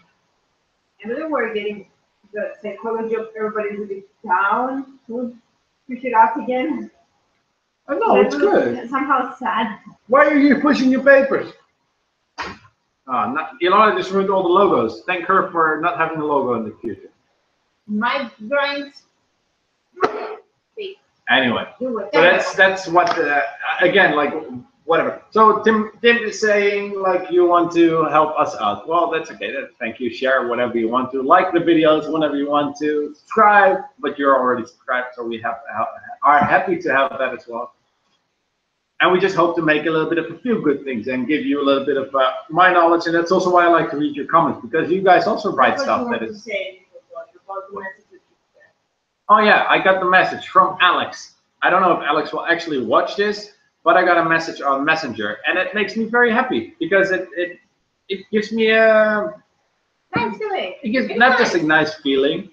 I made now 168 vlogs. Okay, so with today's One Take Sunday, if you didn't see it, I uploaded it as well. It's not at 9 o'clock when I came online, so maybe you watched it already. I made a One Take Sunday, and it is online. And it went online at 9 o'clock as well when I came online. So today from Alex, I'm gonna say your last name, but Alex wrote me a message. And he says, "Hi Maarten, I subscribed to your YouTube channel a few weeks ago, and I love your videos. My girlfriend is from Volos, good girlfriend, but she lives with me in the UK. I've been to Volos quite a few times, but I'm yet to live there. And my girlfriend and I miss the city very much. So your videos bring back good memories. That is something that I like so much. That's what I want to do. Just thought I'd message to tell you that you have fans in the UK. By the way, you and Ilona should try Maki's Pizzaiolo. We are going to go to Maki's just to show these guys the Pizzaiolo that they like so much and how we are going to enjoy it, because I guess that I will enjoy a good Pizzaiolo, to be honest. Right? Yes. And that's also why I like that. This really makes me feel good. That's why I do it. Not just now. Okay, also for me, because I like watching the old vlogs right now, and I'm looking at myself. Nice memory. It is a nice memory. It's nice what we did. It was a good day. I wasn't that grumpy. Actually, I went outside. Life is not that bad. I came home early from work. It was amazing. It was, for me, that day was the first time that I was, No, continue. But I was not working in the daytime. It was amazing. It was middle of the week. Middle of the night. Yeah. Did you go back to work at 5 o'clock when it was getting dark? No, when it snowed. Oh, it snowed, yeah. Yeah, because I came home to work. Well, actually, Nikos, I'm sure that we're going to go to Thessaloniki in the future again. And Tim, about live streams doing it in another place, that was my first intention. Because I love to make a live stream. And also YouTube now supports it on mobile phones. But the network in Greece is not supporting that. And you really need at least for this kind of quality that we have right now, you need a 12 megabyte connection. If you have, no, we have a 24 megabyte connection. We pay for 24, but we get only 8 in we get 12. Area. 12. Yeah, we get 12. We have one of the better connections here in Volos. Yeah. So whenever we are at 8, you get vlogs like we got last time with the Dutch girl that we had here as well. With Emma. And that was really, when I was looking back at it, I'm like, oh, you can barely recognize our faces, you know? Live stream at Plaatjes, for example, I would not mind to do that. That's amazing. Just until you, and then you guys can see the sunset. But we need 4G for that. And the 4G channel is just not strong enough. I don't understand why. Plus the audio, of course, because the waves. I don't know if you noticed in the vlogs, I cut out the waves because it's nice for a couple of seconds. But if you're wearing headphones, you're gonna go crazy. And also with 4G, how much it will cost? So that's okay. It's not about the cost. I mean, I would love to give these guys a nice beach live stream, but we need to find a store in that case actually that can help us. And I'm a little bit like not scared of that, but it takes another push in the back or a kick under the butt to do something like that. I know you can kick me. Because if you're going to sit at the store, first of all, the store needs to agree on that. Second of all, they have their internet, Wi-Fi, exactly. The third thing, everybody that's walking by, because in summer there's a lot of people actually, they will want to join in. I would like that, they can join in, but I know I'm talking to you guys right now, but in real life, of course, I am sitting with Ilona on the couch here talking to my laptop. I know, I'm nice and warm. I'm hot. Hot bit.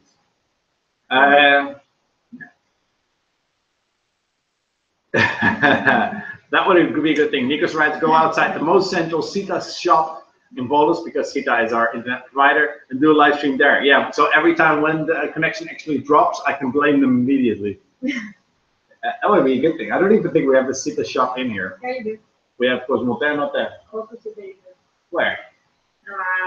It is at the Rotaractors. I passed by to go for measurements with them. We can actually do it. We could do that, yeah, and then say like, hey, what's up? I want to do a live stream here because I'm one of your customers, so I want to use your internet here as well. What's up? You're gonna sponsor me? I think that would be a good thing. I don't mind. I think Sita is we chose Sita in the first place because Sita is also the landline is very cheap or sometimes for free. When you call to, it's free when you call to another Sita connection, right? No, you can go for free everywhere you want to. You have unlimited. In Greece, my grandma can. Yeah, landline to landline you can call for free. Yeah. Yeah, but also to Russia, for example, For free. For free. A lot of countries you can also call for free. And that's why we picked in the first place Sita. Their internet connections and their costs are super low, but and it's quite steady actually. If you check out the schemes, it is from Cyprus, yeah, but they are very steady on their connection, and I prefer to have a steady connection than one that is super fast sometimes, and sometimes it's like nothing. A hotel lobby, yeah, but then it's exactly the same like a living room. I mean, it's too echoey in hotels. Yeah, no, it's okay. It is very echoey. I'm going to think about it definitely. Maybe I'll just buy a card or something for 10 euros and I'll try it on the 4G channel. But again, no, I'll try it. I'm definitely going to try. But of course, it will only be the amount of gigabytes that I will have on my card because it's prepaid in that case then. And if the quality all of a sudden like skyrockets perfectly fine, whoa, you know, it's going to cost us. So that's we both have prepaid phones because it's way cheaper. So a message. Oh, my sister just sent me a message, and now I'm from the Netherlands, of course. Well, actually, she's sitting in Germany on the coast, and she's having ice cream. It is nice. Ice cream. Rose is making us feel hungry. We have ice cream. You do? Yeah, just a little bit for you left. Yeah. No peer pressure. Well, I don't mind a little bit of pressure because it pushes me in the right direction. We bought yesterday 4 liters of ice cream, and it's all gone. Yeah. We're on a diet. On the balcony, well, you just noticed that I closed the door because of the dog. I don't think you want that. Dog neighbors, I don't think you want that. Especially the very lovely lady across the street. I don't care. I don't mind actually the lady across the street. By the lady across the street, she means the neighbor because she's kind of loud. But to be honest, when I'll have the door open here, I guess she can hear us as well. Once in an entire week. And then at 10 o'clock in the morning or 9 o'clock in the morning. What did I want to say? I am leaving my phone. It was just my sister texting. There goes my phone. You see. Tell them what else good you did with Rotaractors, because that was sorry. That's a good subject. Our subject is, of course, what would you do to make the world a better place? We also cleaned the entire beach and park and coastline. I blocked it. Oh yeah, we did love that. It was nice. Almost, every member from Volos joined us. And it was very nice actually, because you see so many garbages, especially around kids, where kids are playing. It's not very nice when your kid is playing in dirt. So we did good there, huh? Needles. And needles. Oh yeah, we found 3. Yeah, this year only 3, thankfully. Needles from drugs, which was nice. It was a bit scary. Cheers to you guys. Flat Earth meetup in Lincoln City. Donald, I will come to Lincoln City if you pay the ticket, because Lincoln City, Oregon, I would love to go there. Do not have the money for it. Look for the old globe and blue wrench. But is the globe round or is it flat? Does your neighbor complain when you... No, actually... I have a question. Yeah, no, we get the comment right now. Does your neighbor complain when you're saying good morning, afternoon, or evening in the morning? I am very happy with our neighbors. Like I said already in a recent vlog, on behind us right now, that side, because we're having the window on that side, of course, and we have the kitchen on that side. That side, we do not have a neighbor. We do. Someone rents it, but it's like a furnished. It has furniture inside, so sometimes it gets rented out, I think, for a month or something, or it's a soldier that is out a long time right now. And we don't hear anything from them. Everything is closed. Underneath us is nothing because we have the entrance. Thankfully, so we can stomp all over the floor. Ilona walks very much on the heel, like on the. Yeah, it's very hard and loud. On her heel of her foot, so she stomps actually, on barefoot only. But that kind, to get to your question actually, if she complains, they never complain. The thing is also, we barely talk to that side of the neighbor. I always like to say one time at least good morning or hi. I always start out. And the first time, actually, I didn't get a reply. I don't know if she didn't hear me or I was being ignored, but they're a little bit distant people. And I'm fine by that because our balconies are so close to each other. And they're not much on a balcony, but they're so close to each other that sometimes you just want to have your own space. And then you're just ignoring a little bit. I did tell them because they recently gave birth. The baby that I still don't know if it's a boy right here. It's okay. We do want to give them a little present because, come on, you're living so next door and you don't want to do something good for them as well. They have a very, very small baby. And I said, good morning. When the guys came over, I said to them, good morning, in Greek, of course. I know we don't speak that much, actually. It's pretty much because also my Greek is not that sufficient sometimes to speak in those kind of situations. But I want to inform you, I want to ask you, do we bother you in general? Because I like to shout sometimes, like to sing, and I'm kind of a loud neighbor because I've grown up in standalone houses, so where you can make a lot of noise on your own. My bedroom was in the cellar, so I could do whatever you want to, or in the attic, where you can also do whatever you want to. And if someone shouts, it's your mother, and you don't care about that. So, yeah, if I was singing or something, he was just, and I was like, shut up, like, you know. But our neighbor never. So I told her, like, do we ever make noise? Do you ever have? Are we ever bothering you?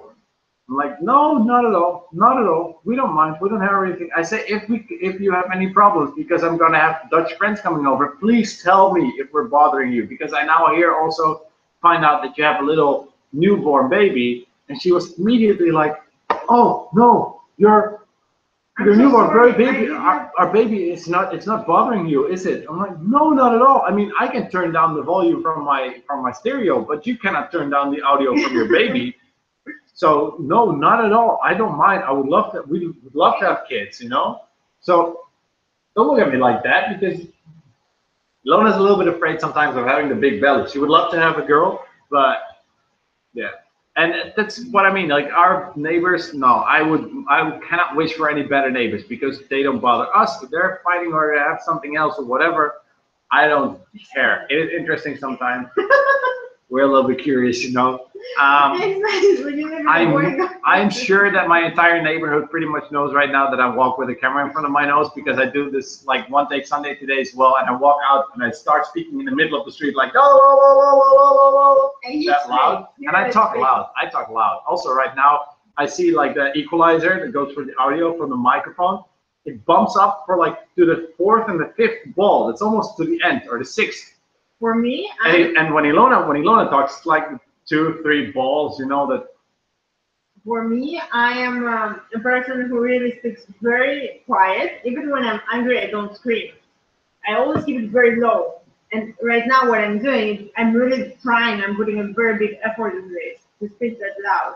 It's not my natural thing. It doesn't come out naturally. I used to work at the market. I would used to sell cheese outside at the farmers market. So.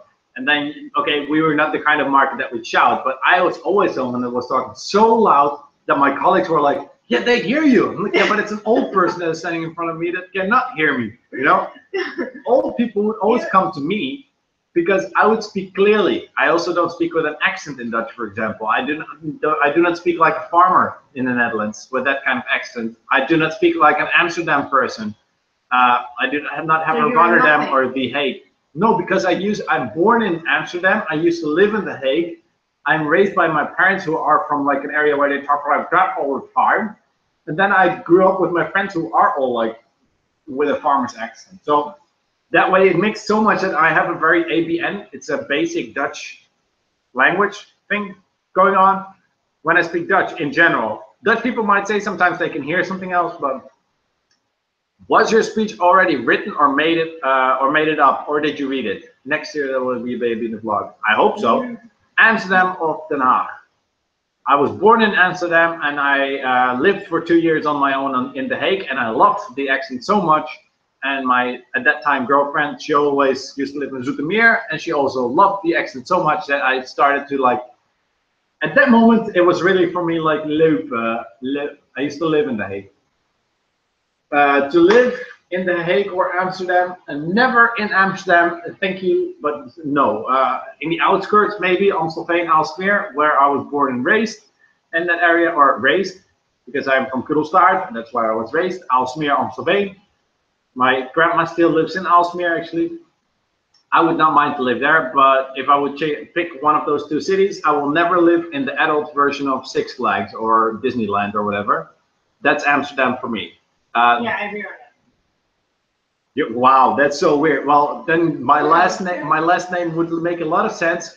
And my dad actually helped create the children's farm, kinderboerderij, in Amstelveen. Plein 60. I've looked for an apartment there. Oh, that's so strange right now. Very small. No, Plein 60. It's a very nice 1960, right? That's the official name, 1960. Where is our flat earther? I have a question. I don't know if Donald is still watching. But to answer the question about the speech, I made up the. Actually, I did an apartment for Plein system. Oh, in Nijmegen is Plein 1940. And yeah, and in Amstelveen you have Plein 1960. I actually did an apartment for one of those. I don't remember if it was in Amstelveen or in Nijmegen. Anyway, to get back on the answer of the. Donald is here. Donald, Ilona has a question. If I was saying this today at the beach, if the Earth is flat, why the Moon is round, and why every other planet that we see is round? That was my question as well, because I don't have a lot of theories around that. Because we both have seen the stars and stuff like that. Also, when you fly from the when you fly somewhere, you also see the Earth, and it's like not like this, but a little bit like that. And also, I saw a video about the water being flat, but when you make it in a centrifugal force, the water changes shape, and because of a gravity that has the Earth all together, that would mean that the entire water also goes like this, but you cannot see the curvature on the water because it's not enough distance that you cover. So I was wondering, how do you think about that, Donald? Please leave it in the comments. It is not an attack. It's not an attack, but we were just thinking about that. We didn't find the answers anywhere. It is nice to talk about different theories. Yeah. It's interesting.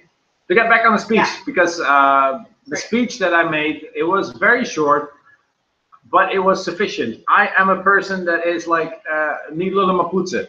You know, Tim will understand this. What you said? Niet lullen maar poetsen. Which means don't talk too much, just do it. Okay, because just clean. You understand why I'm Yeah, I know. Because cleaning in Dutch, poetsen, means something else in Greek. Male genital. Like a pig? Almost like that, yeah. It's the same in German. In German, it's actually worse because in Dutch we write it with P-O-E-T-S-E-N, but in German you really say poetsen. Poetsen, yeah, which writes as P-U-T-Z-E-N. So if you're cleaning a pizza, how can you clean a pizza? Well, you're putzing a pizza. Okay, next time I would want you to clean the house, don't tell me putzen. Putzen. You have to go putzen. Again, to get back to speech. Putza. I understood. Ilona doesn't know this, but when she was working, I checked if I could speak Swedish, and it sounded kind of like nice to me. So, Nikos, if you know, like, I bet you know Swedish by now a little bit. If you want me to try and say something, I'll try and say something in Swedish. I also want to. Because every time when I understood that really what IKEA is using, for example, the hey, that's really something that you use a lot in Sweden, saying hi, like hey. Anyway, to get back on the speech, the speech was, yeah, that's my ADD jumping in right now. The speech was very short, but like I said, I don't like to talk too much. I want to get to the point. I want to say that I said in the speech, I joined 4 years ago. I joined Rotaractors. I was introduced by George Gatinotas, who is our past president, also a good friend of us, who has also been in the vlogs previously because he's also from Nassau, where Ilona is from. He introduced me to Rotaract. I did not know whatever it was. Yes, Nikos, you can make it a difficult one. Holy. Never mind. That's probably one that makes me stutter, tongue twister. But the speech, it was very short, and then I said Rotary stands for International Across Borders, help this, blah blah blah. And then I wanted to do that. I want to say that I want to do my best and to do it with the help of Rotary and friends and the people that were there at that moment. I was sorry for not introducing our secretary because he couldn't come because of personal reasons. He had to work, but I was putting it in a nice way. And he actually, it's one of the most important days for a lot of Rotarians and Rotaractors because at that moment your board of directors is being changed. So I also introduced my new vice president. I like by the fact that my club right now, or our club, is most of it is female. Which makes it difficult, who rule the world, girls, which makes it difficult for me sometimes because tends to be more friendly sometimes to female. Yeah, guys, I'm like, come on, grow up, you know. Sometimes I still think like women, okay, I don't want to be in a complete dick towards them, but guys, grow up. I'm also a girl. And I introduced our Tamias, our treasurer, and that was actually pretty much it. I thank everybody for listening for a second, and that was it. And I did it in Greek. I wrote it down on paper in Greek. Ilona translated it for me from English because I wanted to say it in the correct way because I know how to write it in English, but I don't know how to. I wrote it down in English. Ilona translated it for me because I wanted to say it correctly in Greek. 1 o'clock at night. Well, that was your decision because I had it done at 10 o'clock in the evening. But it was the evening before. If you want it, I can say it. Truminati. Hey. I do true. No, I don't. Schuskun Sjögande, Schuskutter Skor, Skutter, Schutjoshu, Schuska, Schumen, Baskepet, Shanghai. I have no idea. Schusker, Skutter, Skotter, Skutter, Schusker, Schumen, Baskepet, Shanghai. It sounds like you're trying to speak Russian. I just think I'm saying shit all the time. Well, let me see how you actually say it because I don't know if you guys can hear it then, but Nikos just wrote something in the comments that was in Swedish, and we're gonna go from only the last word was for translate from Swedish.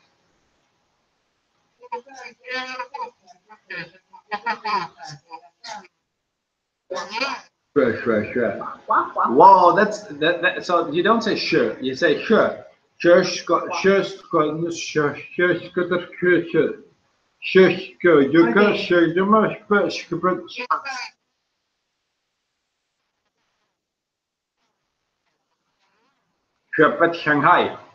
You use so much cook. Wow, that's okay. That was enough. 7 foolish nurses carried. It means 7 foolish nurses carried 77 C6 seamen on the ship Shanghai. Wow, that was even in English very difficult. Can you say it in English? 7 foolish nurses carried 77 C6 seamen on the ship of Shanghai. I like it. Now we found out that's a language that you cannot speak. No, Danish is easier in my opinion. I don't know, but Swedish is okay for a Dutch person to be honest, as well as Norwegian, Finnish as well. Is it not that easy? You could try something more normal. Okay. Yeah, I'm open for everything. Yay! Really? And then we can reply with Shurinatis. Yay! I get a lot of complaints, by the way, last time that I listened to our albino guy that told us to put our feet against our faces for 15 seconds. I don't know why he wanted us to, but whatever. I don't mind. But well, people are saying like, why would you do whatever your subscribers say? I don't care. I mean, someone is having a laugh. Jag heter Maarten, Ilona. Jag heter Maarten och tycker att min YouTube-kanal är den bästa. Thank you. Can Ilona read this? Okay. Yes, I can. Say the Swedish first.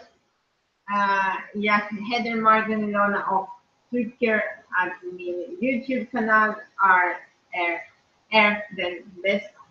No? Maybe. YouTube-kanal Ilona read this. Wait. They don't hear it. Wait.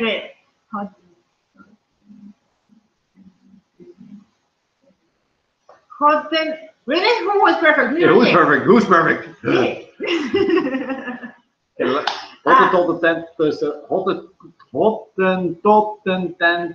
Tentoonstelling. Exactly, because you were missing one little part. I was already thinking it's a hot tentoonstelling. Wait, tentoonstelling. Wait. Tentoonstelling.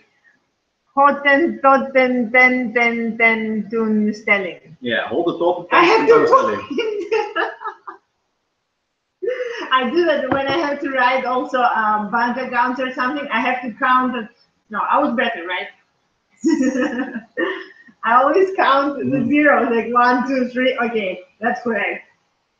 Yeah. What do you call again? Mozza. Dat was a With high five. Moeten. Hotspot tentoonstelling. Ja, als je if you're from The Hague, it is very nice to say that it's a hotspot tentoonstelling. What does it mean? Huh? What does it mean? Not really. It's officially it does mean hotspot doesn't really mean anything, but tents mean like tenten. And tentoonstelling is when you showcase something. I only remember meisje met je mooie mondje, met je mooie maatje. Meisje met je mooie mondje, moet je met je maatje mee. Meisje met je mooie mondje, met je maatje mee. No idea what it means.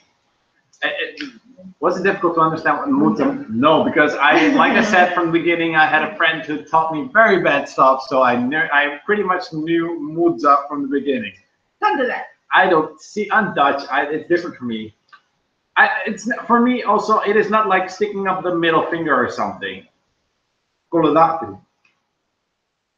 Which finger? I don't understand. It's not like. I think that sticking up a middle finger to someone else or doing like this, the Italian alla. I think it's more intense actually than the muzza. It's because muzza is also being used in Greece. That it's like. It's a way of cursing. Yeah, it's a way of cursing, but just like Malaka. Yeah, but Malaka you use it different. You can say it to a friend. You can also say. Muzza, you can also do a friend. I can also do like nah. Malaka. Nah, Malaka. You know, that's a Greek thing, by the way. So this is muzza. If you order 5 beer, never order something 5 beer. Like I want 5 beer. I'm always do it like this. Always do it like this or like this. I did not get my answer though. Which answer? The flat. And Malacca is a city in Malaysia as well. Yeah. Yeah. It translates pretty much in Dutch to to eikel. Yeah. Because okay, eikel is the front of your penis in Dutch, but it's also the thing that hangs on a tree. But we use eikel way more like eikel. You know, you're a little bit of like a dickhead, maybe. What kind of dickhead are you? Sorry, PG. Which was Dutch. It even has a windmill. Well, a lot of stuff in Malaysia, Indonesia, and all that kind of stuff was Dutch as well. Again, now we get back to the slavery stuff. Getting back on Rotaractors. I want to use that for next meeting. What? We're gonna have our first meeting in a decent location. Oh. Good luck. So one thing, for example, when we have a stadhuis, by the way, you also have a Dutch stadhuis still in New York. That was the original New York municipality house. Anyway, the house of the mayor. So we talked about the Rotary and Rotaractors in the beginning already, and the fact is that I like to teach people a little bit. And one thing that I cannot have is when people talk through one another when you're actually trying to achieve something, when you're trying to get to a goal. At a meeting in the Netherlands, I have pretty much never been in a meeting where people interrupt each other. They would just like let someone else know, like, oh, would you mind if I say something? They do interrupt eventually if someone keeps talking for a long time, but I'm a big fan of this boy here. So this right here is a bell, of course. And it's me. Now you can do it. No. Officially, when this bell gets hit, the meeting starts at Rotary. No, I did not expect it to make that much noise. It makes a lot of noise, I know. When we are having a meeting here at home, of course, sometimes people don't listen to other people. And that can be very annoying, because if you think that you have something very, of course, important to say, or you want to always bring in something as well, you want to be able to say your story. That's the same for Ilona, that's the same for me, but that's the same for every other member in that same room. So something good to the world would also be to give everybody a chance to say something. Because I have members in the club that don't dare to say something as well. Or dare to say something, they don't like to interrupt, and they're like, yeah, whatever, what I say doesn't care. What actually is not true, because everybody has his own opinion on stuff, and I would like to hear everybody's opinion. And if people interrupt other people's opinions, then you just do, let me. It didn't work because I had it like unwritten. Like that, okay. Sorry, headphone users. But you know, okay, now the bell. Or something else you can do is when you hand over a talking stick. That's what I have learned in school, for example, is at the moment that the person who has the talking stick can hold it for 3 minutes. You can talk non-stop for 3 minutes. If you hold it, yeah, sorry, it's very loud. If you hold it for longer than 3 minutes, you're done. You talked enough. But you have to give it to someone else. Give someone else a chance to talk. Because sometimes we have people that want to say so much, actually, and they take so long to say something. People like you? No, not only. Like I said, don't talk too much. Just do. If you say, like, if you come up with an idea, taking, for example, organizing a party, and you come up with a location because you think that's the best location, explain me why that is the best location within 3 minutes. I don't need a half-an-hour story why you do not like another location. No, I want your side of the story, why that location that you have is the best. So someone else can also say, like, I think this location is the best because. And then it's up to your board of directors that in total will say, that will say in total, that was not talking stick right now, that will say in total, like, the board of directors will eventually decide which or where it's going to happen based on everybody's opinion. And then you can still vote also. If you have like 2 different things, where would you like to do it if it was one of those 2 things? I get the talking stick, yes? Wow. I'm gonna keep it. But also that's a thing to make the world a little bit better. That's what I want to bring into our club this year as well, a little bit more organization, because Ilona made it very much like more friends among each other, bring the club closer to each other, make people more connected, more friends when you meet each other in the street, like, hey, what's up? You know, like friends, go out for a drink, stuff like that. And I want to organize a little bit more when we're, okay. 3 minutes, for me, that's a lot. I don't talk that much. Yeah, I do talk a lot. I don't know, what? I don't have something to say now. I just need to just put down, exactly. Ilona is also so quick that she wants to interrupt. She's like, I don't want to interrupt you, but that's the worst thing that you can do. I don't want to interrupt you, but okay, then don't. Nothing. Yeah, salty. You're not tasty. No, not a cannibal. Anyway, we're just having a little bit of fun in front of the camera. This wine is good, by the way, and it's hitting me. Sorry. That's why you're being so sweet. Nah. My grandpa, when he saw this, he was like, "Is he going for fishing?" Really? He thought it's a fishing hook. It is a fishing hook. Yeah, but he has a big one like this. That's why.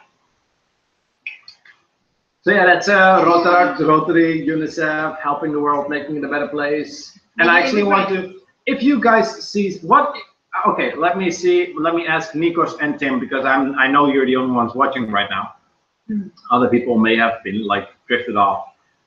What do you see in the vlogs, for example? And you're like, Nikos being Greek and Tim being Dutch. What do you see in the vlogs? And you're like, why is this in Greece? And would that be possible to be changed, for example? Do you ever see something in the background and you're looking at it and you're like, why? Like, for example, what was for me the graffiti that is everywhere on the streets. What is for me also when I'm driving a car or a bicycle that I don't know exactly what the rules are at that moment, because I don't know if it's where it's a way to where I have the way to go first. I don't know how to say that in English. Priority, thank you. You're welcome. You're welcome. That's a song from the movie, so. Moana. I like it. Can you open the door? It's pretty warm. It is warm. So we'll open. Thank you. You're welcome. Yeah. Not a big difference though. No, it's not yet. Where's the cat? The cat is somewhere in the. It is a big difference. Yeah. Probably the garbage. Yeah. The wrong parked cars, that is definitely an issue that we have to, that only the police can solve. Only the police. No, because at the moment now, when the police comes through the street and they want to get rid of the parked cars on the non-parked areas where it's not allowed, they will first wait very nicely It's a small city. It's a decent sized small city, yeah. Maybe that's also why a lot of people still take more care of it. What? I wasn't done yet. Thing. The thing is for the police that they should write tickets. Now they wait next to a car. Even if you're inside the store, they are honking outside and they're like, whoop, whoop, just to let you know, like, hey, you're parked in the wrong area. Are you nearby? Did you hear this siren? Because I'm about to write you a ticket. They wait for 2 minutes, 3 minutes, 4 minutes. You're not removing your car. Is it already that time? No, whatever. We'll take the next car that will be removed. They don't even write a ticket at that time. At the moment that you go park at the harbor, where there are always like, I don't know, 50 cars parked, there's one guy and he just starts writing. He just starts writing. Everybody, write. But it's only 40 euros if you pay it within 10 days. 40 euros. 40 or 20. 40 euros. It's 80 euros when you don't pay it within 10 days. And I don't understand that. In the Netherlands, when you park wrong, it is 59 euros immediately. Like if you skip your time, it's 59 euros, and they always like do like 7 euros for administration costs. If you do that, and if you don't pay it, for example, and you get it off their account or whatever, the owner of the car that has it on its license plate, just give out a ticket. That's the only, give tickets for wrong parking. That's the only solution. Yeah, but they can just throw up the car in the middle of the street. In a busy street, they can just stop in the middle of the street. Yeah. I don't mind that much. I do, because when I'm driving my bicycle, it's annoying. Yeah. They just don't care. They just stop. Yeah, I was let me see, Tim. I went to Greece in November without any judgment or ideas about the country. It was never on my list. Neither for me, by the way.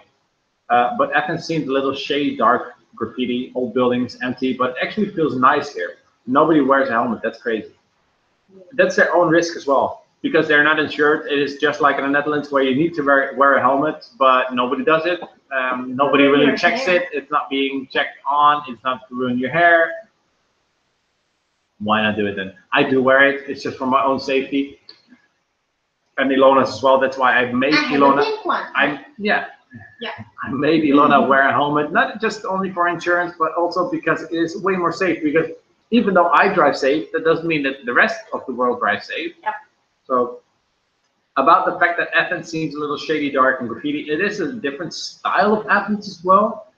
But what I liked about, for example, the video clip Mandisa, right? What's her, Maria Santi or something? That's her name. There's a very favorite video clip right now from Mandisa. It's trending on in Greece already for a long time. Very nice song.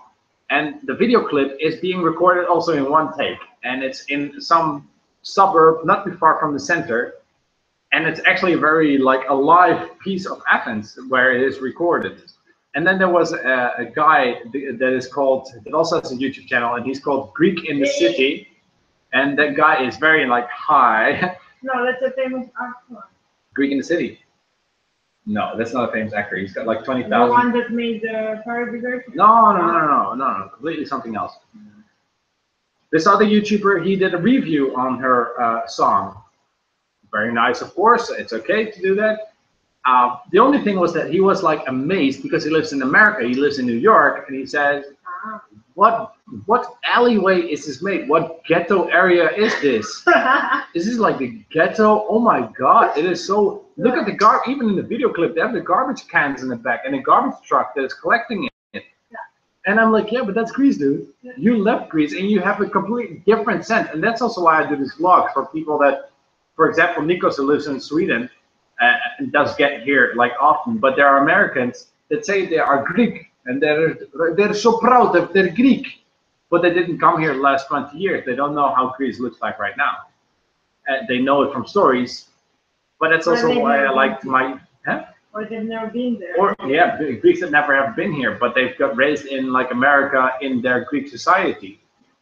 It's completely different, you know. So that's also why I like to make these vlogs. And if you say Athens seemed a little shady, dark with the graffiti, old buildings, empty, but actually feels nice here. Yeah, I agree on that as well. I like that urban feeling, but I don't like it when it really ruins an entire area. In Nassau, we have every summer, every June or July, I don't remember when, we have festivals when they paint the entire center and schools, the walls, they paint them blank, like white or something. And they have artists, every year they have a different theme, and they have artists to draw a graffiti or something on the wall with a theme. It's very beautiful. And because also Nassau is a heroic city, they say, it's everything. You see the very old buildings, but well maintained sometimes, most of the time. And then you see the graffiti. It is so beautiful. You combine the old and the modern. Very nice, isn't it? It is very nice. It is. But Tim now, right? For example, Kolonaki is a bit high end, right? Yeah. But it still looks like a gangster. And I completely agree with you, because if you look at the Vlievaga, where we were a couple of months ago, Ilona says like this is like high end as well. We've got big villas. It is like big clubs. Everything is modern. It's looking fresh and clean. In Greek, of course, like measurements. But what I still see as a Dutch guy is that I see cheap signings on an ancient like high wall with graffiti still along the edges, and there's an empty building along the sides of the road as well. On a busy street, there's an empty building, and there's a shitload of graffiti on it. And I checked Google Maps, which is an image of 3 years ago. The building was also empty, and it was also still full of graffiti, and now it's just an extra layer of graffiti on top of it. And they don't do anything about it. This is 3 years. I mean, the owner of the building doesn't even give it. They don't. In the Netherlands, we have a rule that if you live leefbaarheidsomgeving, the leefbaarheid from your like, how good your livability, let's call it like that. You know, your livability, how good it is for your surroundings. If you live in a very nice area and there's one house that has not taken care of his garden, and the entire thing looks like crap, they will actually go there and tell you like, hey, listen up, you're being bad for this entire situation. Yeah, in winter when we were in Holland, it was the first time it snowed. Not the first, it was like very, very much snow there. And I remember we were sitting inside the house, and then there was a neighbor walking and saying to your dad that he has to clean his pavement in front of the house. No, he asked my dad, are you going to clean your front porch, your part of the street? Otherwise, I will do it. That's because the neighbors there are like that. But otherwise, if you don't like clean up your street, it is not nice. No, it was the day that we were living. They were like, are you gonna clean it? It's not completely true, by the way, Nikos, because Nikos writes also, I also agree, but a lot of Greek city centers seem like ghetto because we just don't have a lot of historic buildings like Prague or Vienna. But Vienna is, I would not want to live in Vienna. They have their entire city as a monument. And Athens is full of historical buildings, but they don't have a city plan like a lot of other big cities have. That's the thing. But you can even see graffiti on Acropolis. Even graffiti on Acropolis. There was once the big thing, yeah. Amstelveen is also very strongly, they changed, Amstelveen is also a city, or, well, yeah, it's a city. Amstelveen is also a city that really is changing his view to the outside world. That's how I want to say it. Yeah. Aalsmeer also, by the way. Aalsmeer also has been like the area where a lot of greenhouse people used to live, and it's not that like, okay, you know, Amstelveen, Kulstaart, it's like the village where everybody lives. It is now, it became a world city, a little bit. Aalsmeer is more a world city because of the flower auction. So, no, with all the flowers of the world, pretty much, yeah. If you want to buy flowers, you go to Aalsmeer because there is the biggest auctioneering still of flowers. No, but it's not allowed to export flowers from Holland. Yes, it is. You cannot take up to a certain amount. What do you mean? My mom wanted to get tulip seeds, but she could not. They took them at the airport. Tulips don't grow in seeds. Not seeds, those big gold buildings. How much do you want? Well, she had about, I don't know, 50 or something. They took it. Tim, can you find me something for tulpenbollen? I mean, that's not true because tulpenbollen you can get anywhere. They're like onions big, and they even you can buy them in a bag of 100 and you can order them. They took them from her at the airport. Then they didn't pay the correct taxes over it. I like the Netherlands. Many cities are beautiful and have nice shopping streets. Yes, I like the Netherlands as well, and I love the cities as well. But I do not like the strictness too much. It's going too far with like we're putting you in a little part of the Netherlands. I don't know how you can say that exactly. Like this is a part. This is called economics, and if you are not a part of this, you are in another part. You have to be put in a square. You're all put in boxes. We're checking out houses in Holland just in case. Railway station of Athens is perfect, by the way. And it was everything exactly the same. I want to have something different. I love houses in Holland. I'm in love with it. It's like fairy tale. But I want to have my space around, you know, not a farm. I want to have a nice, pretty house with a garden. That's also a reason why my parents decided to move to another piece of the Netherlands, because it was calmer there. It was a little bit less organized, maybe. It was a little bit more free. You can go from village to village and you really have like 5 minutes during your drive where you don't see anything left or right than farms, which is nice. I like organized stuff. Exactly. And that's in Athens. Also, that's why I don't like Athens in person. I like Athens as a city to visit, just like Amsterdam. But it is... And it's also organized in a certain way. What? Athens. Athens is. Chaotic. It's chaotic, but that's the Greek. That's the Greek mentality. The Greek mentality is chaos. Too busy. Too busy, Nobody exactly. pays attention to you. It depends on where you live. It's not true. There are some nice neighborhoods, but it depends on where you live. Still, if I'm a Dutch guy and I start speaking to a Greek in Athens, they will always ask me, Yeah. In the Netherlands, they're like, "Ah, you speak Dutch? Nice, good work." Yeah. Yeah. Not even girl. The metro is very well organized. Metro is better organized than the railway station. Just don't forget that Greece is in a situation or crisis or economical crisis, so it's very hard to take care of stuff, of course. But they don't motivate people also to do something about it. That's also what the guy that we saw on Facebook. I wished I tagged you in it, or we saved that little part so I can like show it here. What did he say again? Like if you pay 500 euros and you only have jobs at the job office with cleaning people or whatever, you only offer jobs as a cleaning person. Who needs 1,000 cleaning persons? No, he also said that Close, because I only see 2 bars. He also said that they are making it in such a way that the people with a good work experience, they are not going to be taken. They're not going to be used for that. They're going to fire those people, and they're going to hire new people without experience and stuff like that. It's like, does that make sense? No, what you just said, I didn't understand. So. It was written that they're offering 1,000 jobs for cleaning service, but they're making it in such a way that they are going to fire a couple of thousand people to hire new people without experience, these things.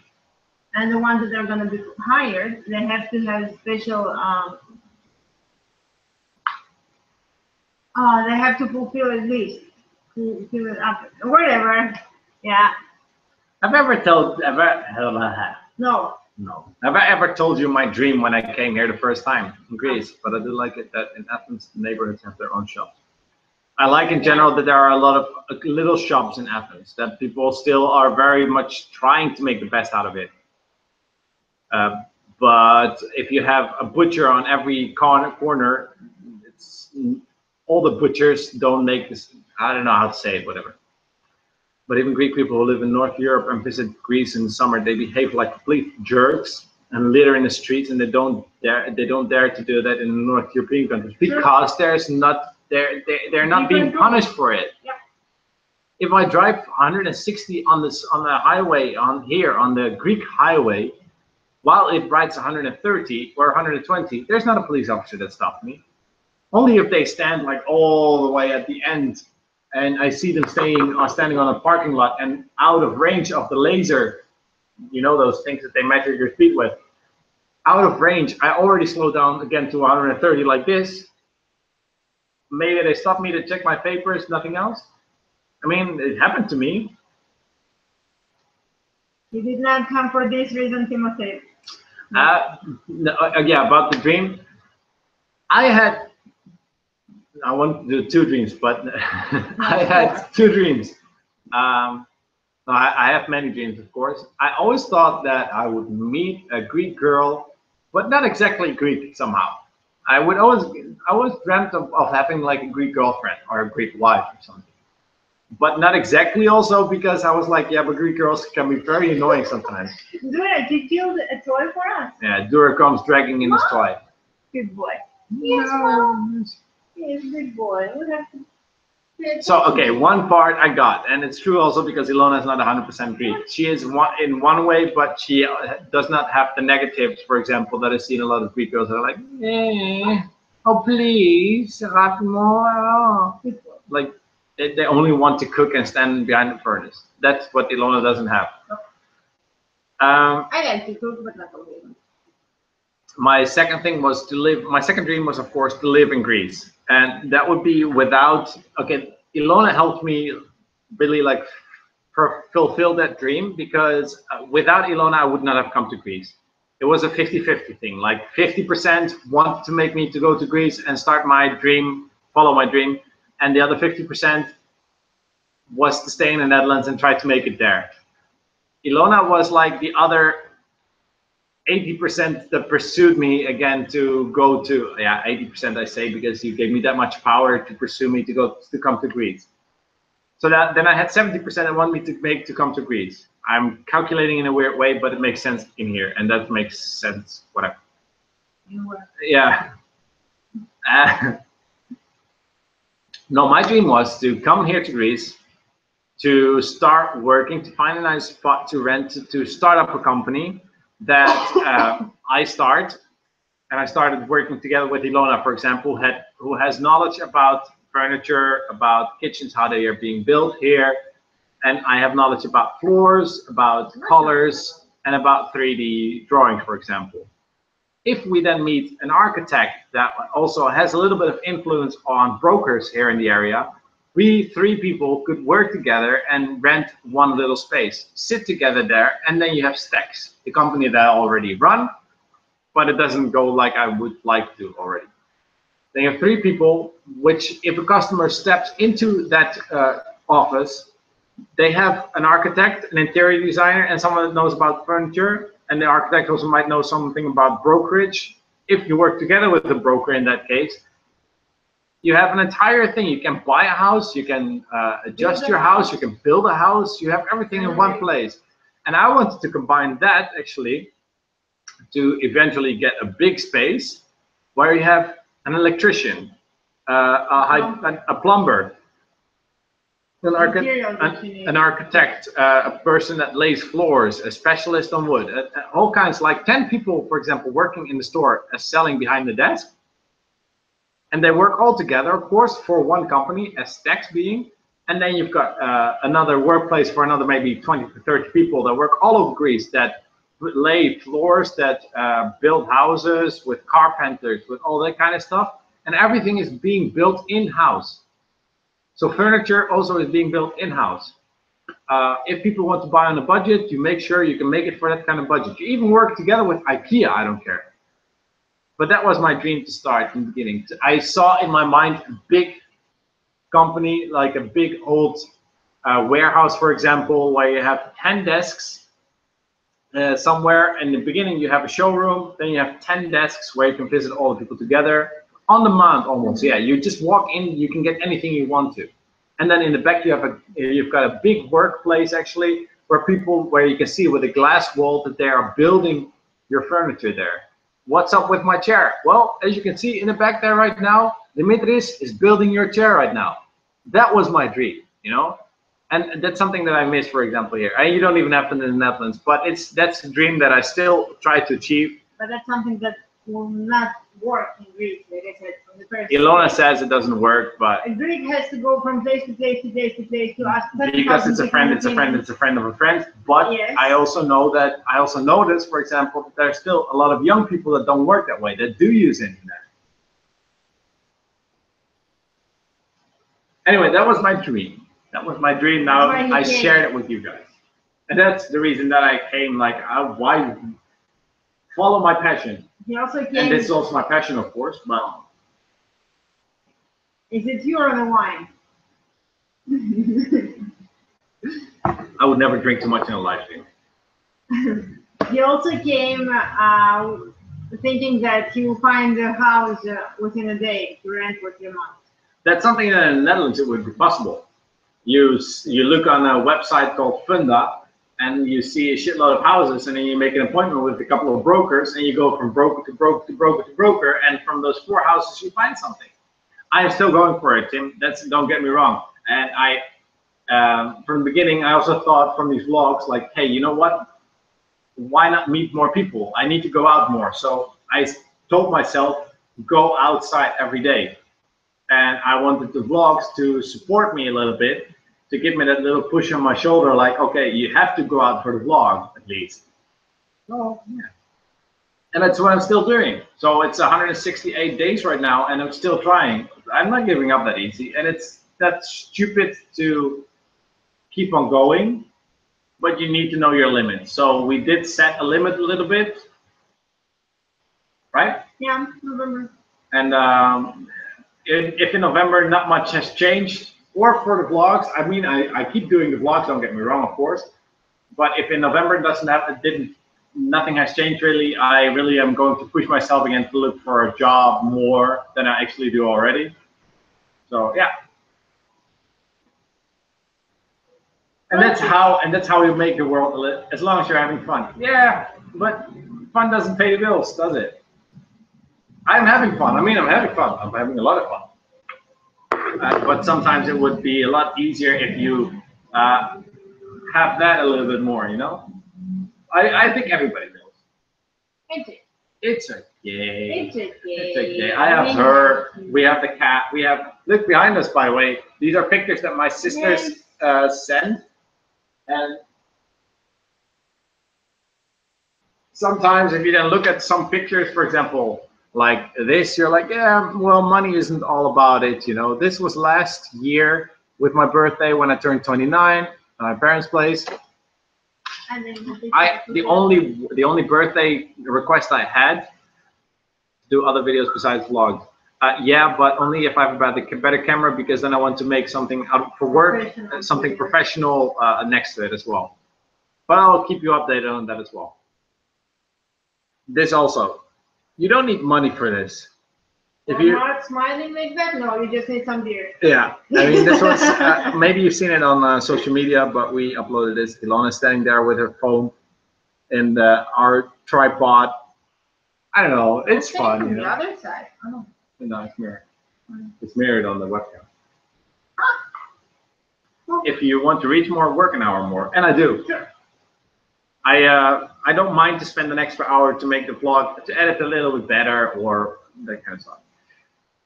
And the other videos that I was thinking was more design and work related, like more of the things that I like also. I like design.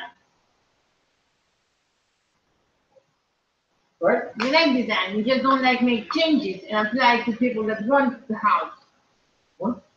You do like design, but you don't want to make changes in your design. What do you mean? I mean that you make something and then you don't want to change it in a drawing. I don't get you. I cannot explain it. If you see something, Explain you later. see it. That's it. Those are the moments that you will remember. I mean, those photos. Yeah, of course. There are these platforms. What platform? YouTube. Prost. No. Prost. Cheers. Na zdrowie. I feel sorry for Durek Llamas. because he's so warm. Yeah, that's true. That's true. We also had one that I followed for a long time, actually. There was a new company. I don't remember the name. 1 second. 1 second. We are already vlogging. We are already streaming again for 2.5 hours.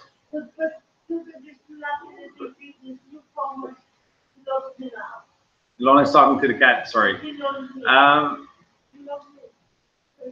We are getting way off of topic, and I actually found another topic before in the comments. I don't know what we were talking about again, because we've been talking for 2.5 hours, but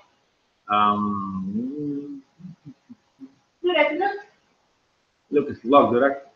Don't scratch me, please. Never mind. Live stream at Blackjes. Yes, we might actually do that. So that's that. I'm scrolling through the comments to go back for a second because I had a nice topic maybe for next live stream. I'm really getting tired. Whew. I don't remember what we were talking about. I can talk about good at group experience. Good at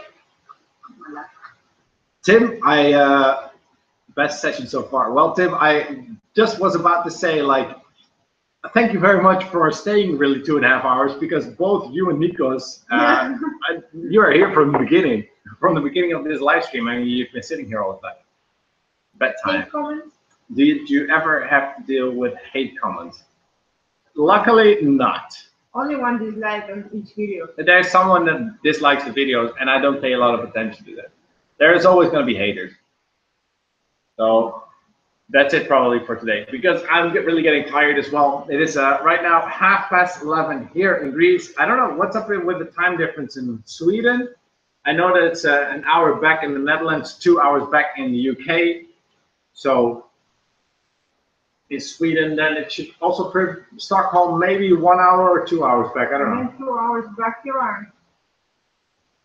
Anyway, let us know in the comments down below.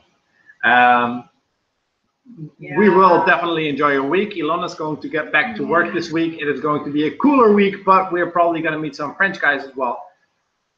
Take some private time.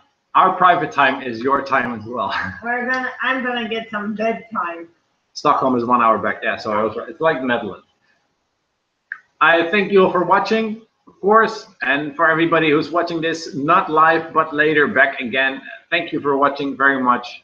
We always love to read all your comments down below or during the live stream on that side. Thank you for watching, and we hope to see you in the next one. Good night. Bye. And as you know, I'm just holding my finger on the camera, but we're going to push the button that says uitzending stoppen. Good night.